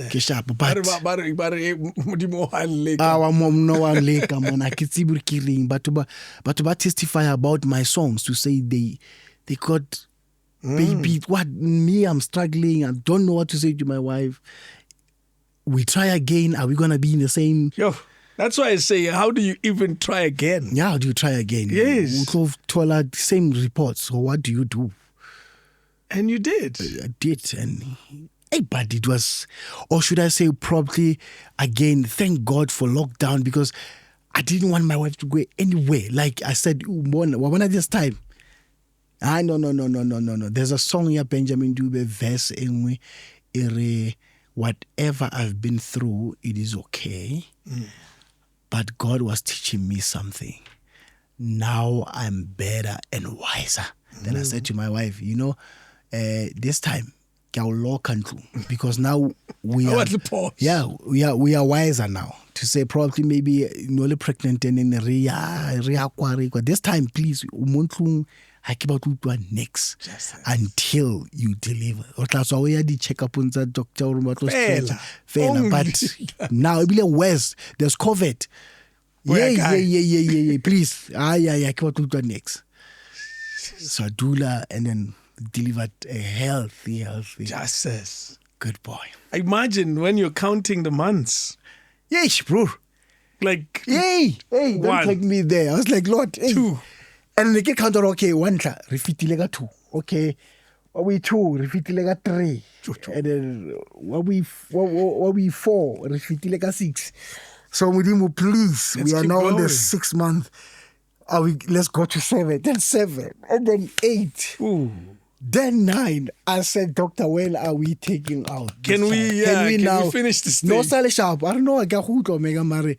Yeah, I want to is sort of pushing now because your wife is still okay. Doctor, we understand more one thing. We want to see this child. Like, please. There is I was painting a fella like in ish nigga panic because hurry. Yeah, because can understand there was a time of panicking. Aru when mad. Yeah, bra. Yeah. For blood or so. Get out. Yo, please. Yo. So, Nekiyamu is a doctor even for unnecessary things. If you doctor, man, omega, please. Kiri doctor, you don't understand. 4, and the last one we were 6. So understand us. Kito mutisamu. Leke ratswa no. I ring mo kweni kito shapa you 10 again. Kito mo shapisa around because ki feel I really need this child. And God became merciful. How's the journey of fatherhood? It's very interesting. Yeah. Very interesting. And some of the things you start to understand why then my father was like this to me. Now you're starting to realize, well, okay, that is why. Yeah. So now it's happening to me. Yeah. And it's very interesting. You learn leadership automatically without being taught, without going to that classroom for leadership. Now leadership is something that you have to be. Yeah. Because you're leading this. Now you're leading this decision making. This situation. Yeah. And you realize it needs to be led. Yes, it needs to be led. Because if it's not, it could go anywhere. Yep. And now you are realizing that now you're becoming a head of the house because it's no longer your wife only. There's this one as well. Another thing is decision making because decision making now you need to be clever. At the same time, you don't want to disattach to your wife because as a child, so you learn this thing. You are a first time father. So it is teaching me a whole lot of things automatically, so that I don't have to go to classroom for automatically. You have to learn and become that thing to say, yeah. Are you likely to try again? Yeah. Because it is influenced by the result of this one. Okay. Yeah. Which changes your perspective. It changes. Now, sharp. Yeah, to say, Lord, no, this one. So me and my wife, actually, we decided that to say, no, we're ready. Let's give it a try to say, And in fact, that courage to say, I know. There's a good story. There's a good testimony. There's a good testimony. Yes. So what? Even what? God forbid, we want a successful thing. But even if there's something that can disturb our spirit, it won't be like before because there's a tangible testimony with us. Absolutely. And we've been there before, so we have grown a thick skin about it to say, well, we know the journey. We've been there before, so it's amazing, man, how you stay strong. Because bloody hell, that's no. That is a heart-wrenching, difficult story. Yeah, and your siblings are getting married after you, and they bring kids. Good now food. You're an uncle. But bless you are there, and when you are going to sing at good whenever bless you are You're going through this. Now I'm an uncle twice. Now, and I'm going through this, and my wife's friends are announcing there's this close friend of hers. They were now expecting their second child. They didn't know what to say to me. It took them, I think, that lady for about 6 months. Because how we breaking this to your wife. Yeah, to the wife. Until I became brave and say, hey, baby, let's visit your friend's house. Yeah? No, let's go. I've called the husband. Let's go have dinner with them. And I felt that she was still at the room. Now is the moment of news. Oh, boy. And at 6 months. No, bro. You see it from appearing. When she appeared. Yeah. Yes. And I bet you there's many of these type of events because you dealt with so many of these. Then we had to be honest with her to say, listen, we didn't know how to tell you, but we are now realizing that she's about to deliver and it's going to be the worst than now. So rather now, before, but embrace it. Yo, bro. Jesus. You. Bomb pregnancy is a personal thing, bro. 100%. No, it's a personal thing. It's a personal thing. Yeah. Yeah, it's a personal thing. The other time before our miracle child, the doctor was telling you that there are other options. Ramosa, what are other options? No, there's adoption, surrogacy, what all those. I don't know. I want to feel the kick. I want to hear yo, Mudim. How do we get over this? And God well done, man. Yeah. To both of you. Thank you, sir. Thank you. Well done. It's the first time I hear the story like this and hearing it, and it's quite crazy. Thank you so much. Yeah. Thank you so much. Your meeting with Nathi, how does that come about? Is it through the spirit of praise? Yeah, actually, my meeting with Nathi back in the years, my father, like I told you, my father's got a ministry in Costa. So one of the ladies was getting married. Okay. And then they called Nathi as an artist to come and perform in Costa. Got you. And when he got to Costa, my dad told Nathi that I have a young boy in my church who loves singing. That was even before I come to Gauteng. Oh. I was still in my youth That long stage. ago. Yeah. They said, can you just bless him? And he did bless me. And they came back to continue with his life. So we're recording volume 4 to fast forward. And Bishop Benjamin invited Nathi. And when Nathi came for Spirit of Praise, I was the member now. I was welcoming Nathi because he found me there. And Nathi was like shocked. Why this young man and is connecting with me? He just loved me as his Then when my parents arrived for the recording, I said, Nathi, my parents are here. Can we just quickly go greet them and we'll come back? Yes. And Nathi agreed. And then I got to my parents, hey, Dad, this is Nathi, Mom, Dad, wait, introduce a man. Nathi. So Nathi couldn't pick up. I know you couldn't Nathi. Connect the story. Yeah, Nathi, you remember there's a lady called what he called you? Coster. That was my church. You remember the pastor who said, pray for my boy? I said, yes, that was him, Omega. You had also forgotten. Yeah. Nathi, this is the boy I prayed for. This is the boy. Wow. So that's how then Nathi now loved me worse. And how we became to record together now to do Friends in Praise. We loved each other so much that when I was free, Nathi will call me to say, go with me somewhere. Okay. And he will call me surprisingly on stage. Yes. I will do the same. So this other time we were in Botswana. Then I said, Nathi, I'm going to Botswana. Are you free? I said, yes. I said, let's go. Let's go. I hid him in the car and then said, let me go perform. I will call you as a surprise. He came in. Yeah, bro. We hit the song and it was crazy. Then it was our moments to record our solo project because we were with Spirit Music. Then we went to Aubrey and we said, we've got an idea. He said, what idea? I said, we want to do a duo. I said, duo? We'll see. Then they agreed. We do an arrangement. That's how Friends in Praise was born. Jesus. Yeah. And it was a hit. That duo, bro.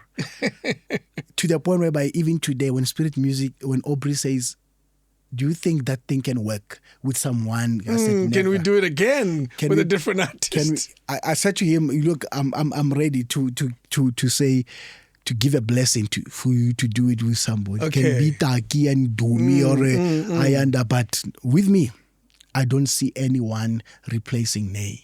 That's how then Friends in Praise was freezed to say, there's no one. Is an album restored? I don't know if my research is right. An album restored. Yeah, EP. Yes. Yeah. So that's the EP. That's an EP. It's featured in that as well. Am I correct? No, he was not. Okay. Nay was featured on Worship Inspiration. No. That was after losing. Yes. Nay. Yes. That was almost immediately after losing. That Nay. was around COVID. Yes. So Nay was featured on Worship Inspiration Truth at Lyric Theatre. Mm-hmm. That's where he wrote a song for me, Yahlankos, and we did it together. That's what it is. Yes. So restored, do you connect it to his life story in any way? Yeah, I do. Yeah. Because I took a whole lot of time before actually I could start healing from losing Nay. Yeah. And then around COVID, because we were at home, you remember, nothing was happening. And the Spirit of the Lord started to whisper to me, it's time for restoration. Yes. I will restore you. I will heal you. Then I said, let me do an album called Restored, EP, and I did one of the songs that we used to do together there. Yeah. And it worked. Restored. It introduced me during lockdown. Yeah. The news of his passing. Yeah. Do you want to reflect on that? Yeah. And how you got to find out? It was tough. That week, actually, I was landing from Nigeria because I went to say goodbye to him when I was going to Nigeria. Okay. And the way he was, I prayed a little prayer in my heart that he couldn't hear. And I said, Lord, keep him until I'm back. Yeah. Because I could see that, I came back. And then the Monday of it was his boy's birthday. And we asked permission from the wife to say, can I took Nay's boys, family, his children out? And then, they did. And that same Monday, I went to see him and I told him that, I took out your kids, man, out. And I said, thank you. And we started joking and we talked about it. He said, are you back from Nigeria? And he said, you left me. I said, man, come on, we cannot talk about that. I mean, when I won or referred to each other. And then he started saying, Omega, you know what? I want you to use my situation and talk about it, but tell the people I'm coming back. Don't be scared to tell the people that, I'm sick, what. I said, I will never do that. You are a brother to me. I won't use your situation to elevate the name of Friends in Praise. God will promote us, not using your thing. Left him there Tuesday, Wednesday. He passed on around 9 in the evening. The wife only called me 5 a.m. the following day because as I get the story, no one in the family didn't want to take the responsibility to call me to break the news, up until the wife said, guys, this guy will end up seeing on social media. Yeah, somebody has to do it. Somebody has to call before he wakes up. Because it was 5 in the morning. She called 5 a.m. Let it be the first call he gets. Because you know how some people who find out in the middle of the night, they want to tell you. And already news were starting to go because there's a guy who called me 12 midnight. And I said, is it true? Is it true? God, it's true what? What's happening? No. They say Nay has passed on. God, Nay has passed on. I would have been the first one to... No, out of boldness, I said I would have been the first one to know. Only to find out that time, family struggling to bring the news. 5 a.m. names. And they're clearly struggling to keep the news within the family. Yeah. 5 a.m., Dr. Nelly calls. Hey, Mkhotsi, I could hear from the tone. I looked at the time, I said, it's 5. Her tone. You can't call me this time for no reason. Mkhotsi, are you home? I said, I'm home. You seated down. Bro. When they start with that, you know you're dealing with a crisis. I didn't wait for her to relate. I blasted. Then she said sorry. Then I knew. I made things easier for her. She didn't have to say the words. And I thank God I reacted that way because I don't know now, if I will recall her voice saying that, it was gonna kill me. So I thank God I reacted before she said it. Yeah, because the tone I didn't want to hear that. Then that's where you saw Newsroom with Tamingobe, and I trended with that Libra. I couldn't. Yeah, it broke me, and been agreeing to be there, because that was on its own a tough decision. I imagine. And they were saying they said it that media said there's no other person that we can talk to now to relate this. Omega, you are there.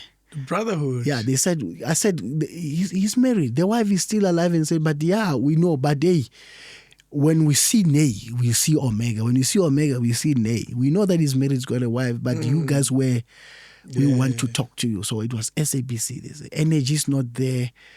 I'm struggling. Calls, social media. Pastors from the UK, everywhere, province. It was. Whoa, it got busy. You almost became the official family spokesperson. Yeah, Yeah. Yeah, but I struggled to receive the news. Yeah, it was tough. It's not easy to ever recover from that. Yeah, no. And I hope over time you got your strength. Yep. Because I did. I did, by the grace of God. But even today, when they see me, they still want me to hear me singing his song, at least do something. It's been a while now, Nay's gone, but I still meet people today. Oh my God, are you fine? Do you know what I mean? Can I just give you a hug? Hey. And then the other time I asked Fiso's wife, Ayanda, and I say, how do you relate? It will never end. It will never go it's over 10 years now. Fiso's been gone for a long time, but I still meet people that still say, "You sorry, we wish we could be there." And when you check, it's like, oh man, I mean, like it's been so long. Yeah, so she said to me, they feel that they are part of you, and they were not there. They were also part of the pain. The pain, yeah. So they find them an opportunity now when they see you now to say it's time. Some they cry, bruh. Some they cry. They look at me and they blast in tears. Now I must comfort them. To say, it's okay. I'm okay. I'm stronger. I'm good. Yeah, I'm good. Yes. Yeah. South African gospel fans. Yeah. Are the lifeblood of this business. Without them, truly, this business wouldn't be as strong as it is. True. How would you describe them? From someone who creates music for them, someone who stands in front of them and sings to them, someone who continues to do it, because I know you have a concert coming now. Yeah. And there's an overseas event that's coming. Oh, you the UK. Yes, the UK. There's a UK one. Yes. There's another one in June. Yes. With Busi Khateng. Oh, I'm featured there actually. Yes, I'm featured there. Yes. Yes. You see, there's a lot of these gigs that you perform in front of them so often. How would you describe South African fans, those who love gospel, those who cry when they see you and they want to talk about Nay? Yes. Number one, they take this thing personal. Yeah. That is why when they see you appearing with stories and all that, they become disappointed. Yes. They hurt the pain because they take us. It's a personal thing. Even when they see us, they go wild. It's like when they hug, it's like they are hugging their cousins because they feel that they are part of you. And when you reject them, they become sad and they go talk bad about you and so on, because this thing for them, it's a personal relationship. And we need to learn that as artists, that these people, they are part of us. And even when they see us, they want pictures, they can talk anyhow. It's because they feel they can just push your wife away and say, sorry, sister, can we take a selfie? And my wife has really learned to take a picture and say, no, actually I will help you. Because she understands now that these people, so I will say to them, I will say about them, they love to be to see. They want that assurance to say we belong. Yeah, we belong, and give them that room and for them to realize that they belong and they are part of you. Bring them close, embrace them, and acknowledge them. Because if you don't acknowledge them at times, I think they feel that you are not acknowledging what they are doing, their support and love. So it's personal. Acknowledge them and love them. Give them time. If you give them the space, give them the space, to be at the mall. Create we know that we are always, but that have a minute thing, 30 seconds. When she greets you or when he greets you and you stand. I've learned that with me now. I don't know with other celebrities, but if you stand and you give them direct contact to talk to them, you see that they are taking it personally. It can be 30 seconds, but that thing only, that moment of not just doing but when we know that sometimes we are in a hurry, but if we can stop. Make them feel that they know you to that, and that's what I've realized. That's amazing because South African gospel fans are diehard. Yo, and they love us genuinely. That is why even when they hear stories, sometimes they don't even care about that. They just love you. They hear this and this and this. Some they will talk. Defend. Of course, some they will defend you. No, what? But and they will still come to your show. Like recently now, there's this thing that was trending about Tina Zungu, judging him and all that. And when Tina appears now on stage, it's like can't maintain a like let's move. It's not disappointing. It's not doing them nothing. They just love what. You've released a few albums. Is it Worship in Spirit?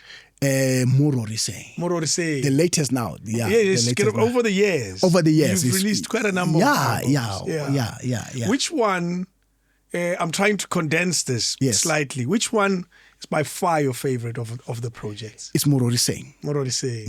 Because, of course, one, it got me a SAMA award. Yes. Is it the best traditional gospel? Faith. It got me the award. And number two, it has introduced me even to other languages, people like it widened your audience. Yes. Like now, I'm going to Bulawayo. I'm going to perform there because of this song called Takakunda. So yes, the other time I've never performed in Cape Town, but I'm now going to Cape Town because of Apagum, because it's Xhosa. Then there's a song that I did in Pedi. Now I'm going to Polokwane mostly, and there's another one I called Riakubama. It's a typical Tswana song from Botswana. I go to Botswana now. There's a song that I featured Dumim Kokstad.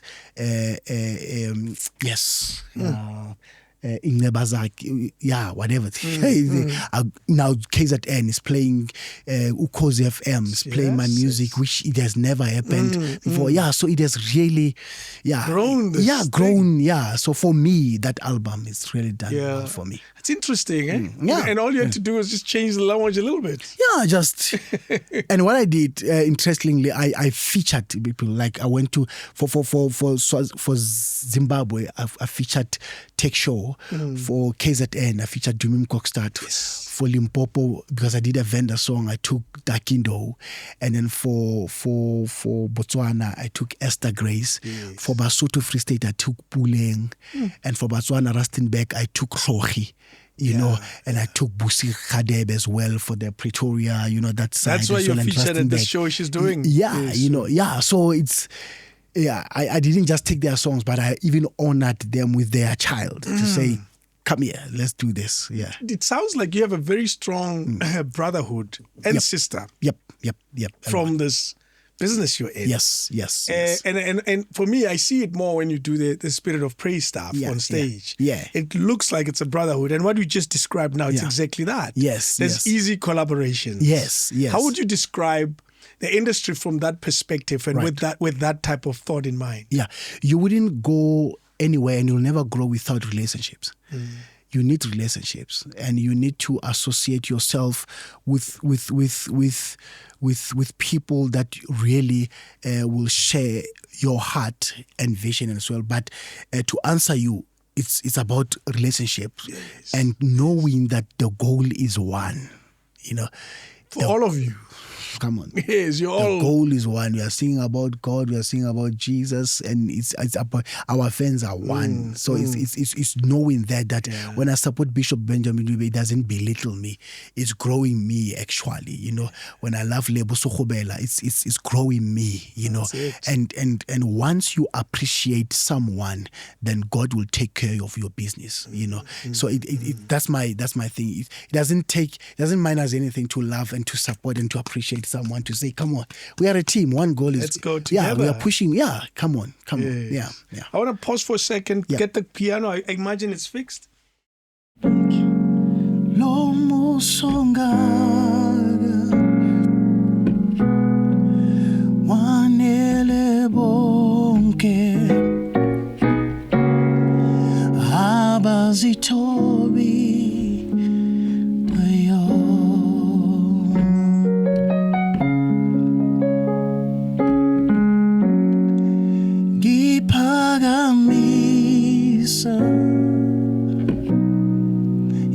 izandla zami ngithi ngiyazithoba Nkosi.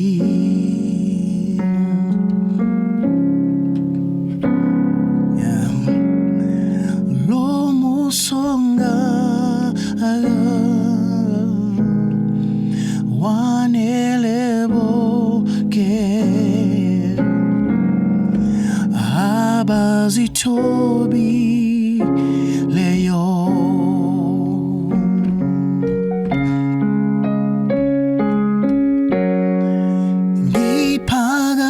ngiphakamisa izandla zami ngithi ngiyazithoba Nkosi. Oh man.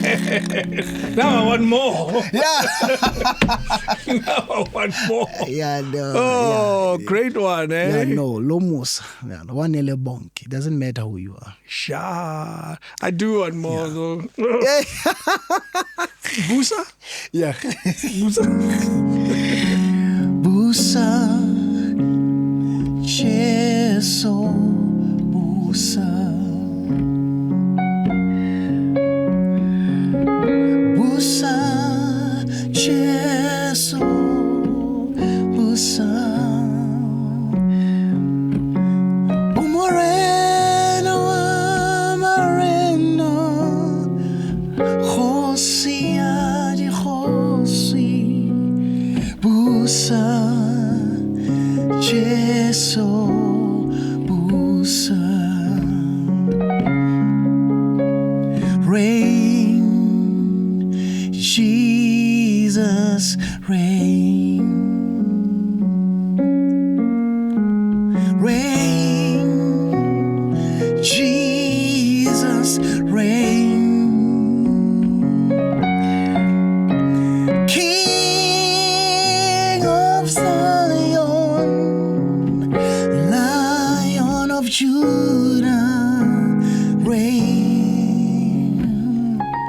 Jesus reign. Self-taught pianist. Yeah, no, I taught myself. Figured it out. Fancy chords like the youngsters will do, but this is what I taught myself to do. And I felt that it was somehow graced by that touch of the Holy Spirit in it to make it sound.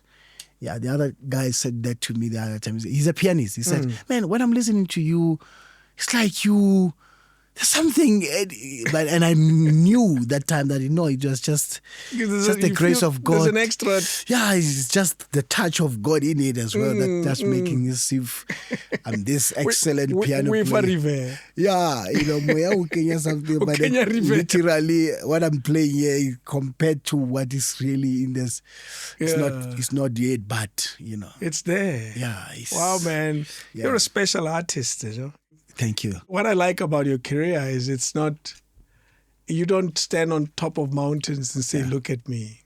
Oh, man. You do it quietly and silently. and it shines. We see it. You know, you and I have hung out on radio a few times. Yeah, sure, it's always a lot of fun. Yes, because I always enjoy having a chat with you. They are very easy conversations. You're not trying to put up a character that you're not. Yeah, this easy. You're still Ntwana Kokster. Sure. 100%. Wow, that easy much. Guy. And yet with so much talent. Sure. I wish you and the family Jesus' name. many, many, many years of beautiful joy and happiness in your relationship. Thank you. And how you relate. And may the family grow. Yes. May the music grow. Yeah, surely it will. You know what I mean? Yeah. Yes, thank you so much. Wow, ke bone ntwana hao re. Yeah. Yeah. Very interesting. Style. Yeah.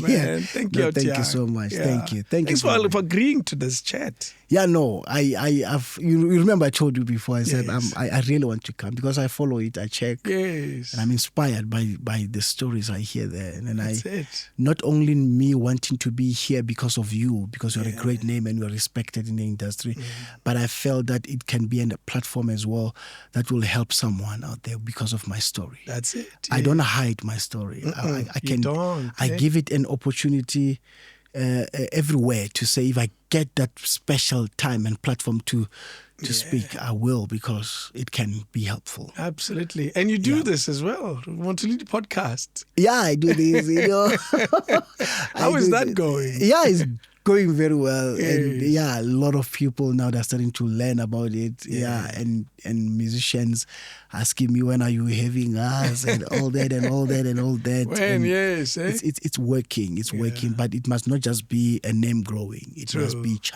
life changing. What are you learning about the work we do? Because I've been doing this for so long. Yeah. What are you learning about this broadcasting space now?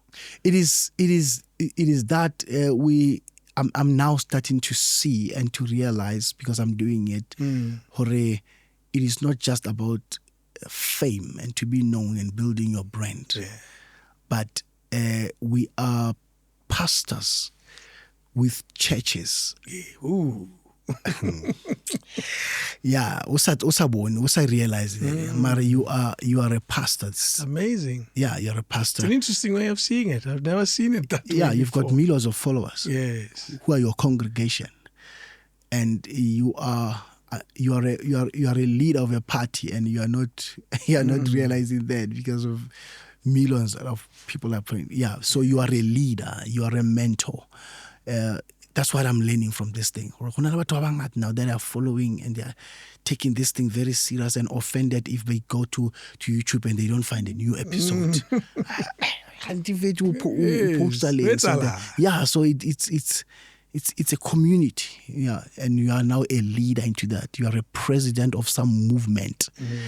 And now, it's building life there. It's you're giving people hope because of the people that you are pulling in. Yeah, because now story as a producer and say, if Ntate went through that and the good story so I'm gonna be a better producer. And I would say thank you for that episode. So I'm learning that I'm changing life. So that is Zako's story is he was told many times that he can't play the piano. Sure. Many times that you can't play. You shouldn't do this thing. But it's do got other hits. things. It's got hits. It's got probably more hits than a lot of people in the gospel business. Yeah, of course. Yes. I agree. Yeah. I agree. Imagine that. Yes. And yet he was told over and over again because he was hanging out with jazz artists. Oh, okay. And they said the things you're doing are too simple. Yeah, no, we need. But go to Samro now, they will tell you, listen. There is his songs, and there are many. And yes, he's home, but he's chowing. Interesting. Thank you. Thank you. There you Thank go. You, man. Go, Thank Mega. You so much. Yeah, Koste. Yeah, no, thank you, Grootman. I'll do that. And say to Meko Khayaskis for keeping you here for so long. No, I'm but how? Yeah, or him podcast 4 hours. Thank you so much, Thank you, my brother. Thank you for having me. Wow, I enjoyed that. Yeah, wow. He played for us. Take care. Thank you. King David Studio Podcast.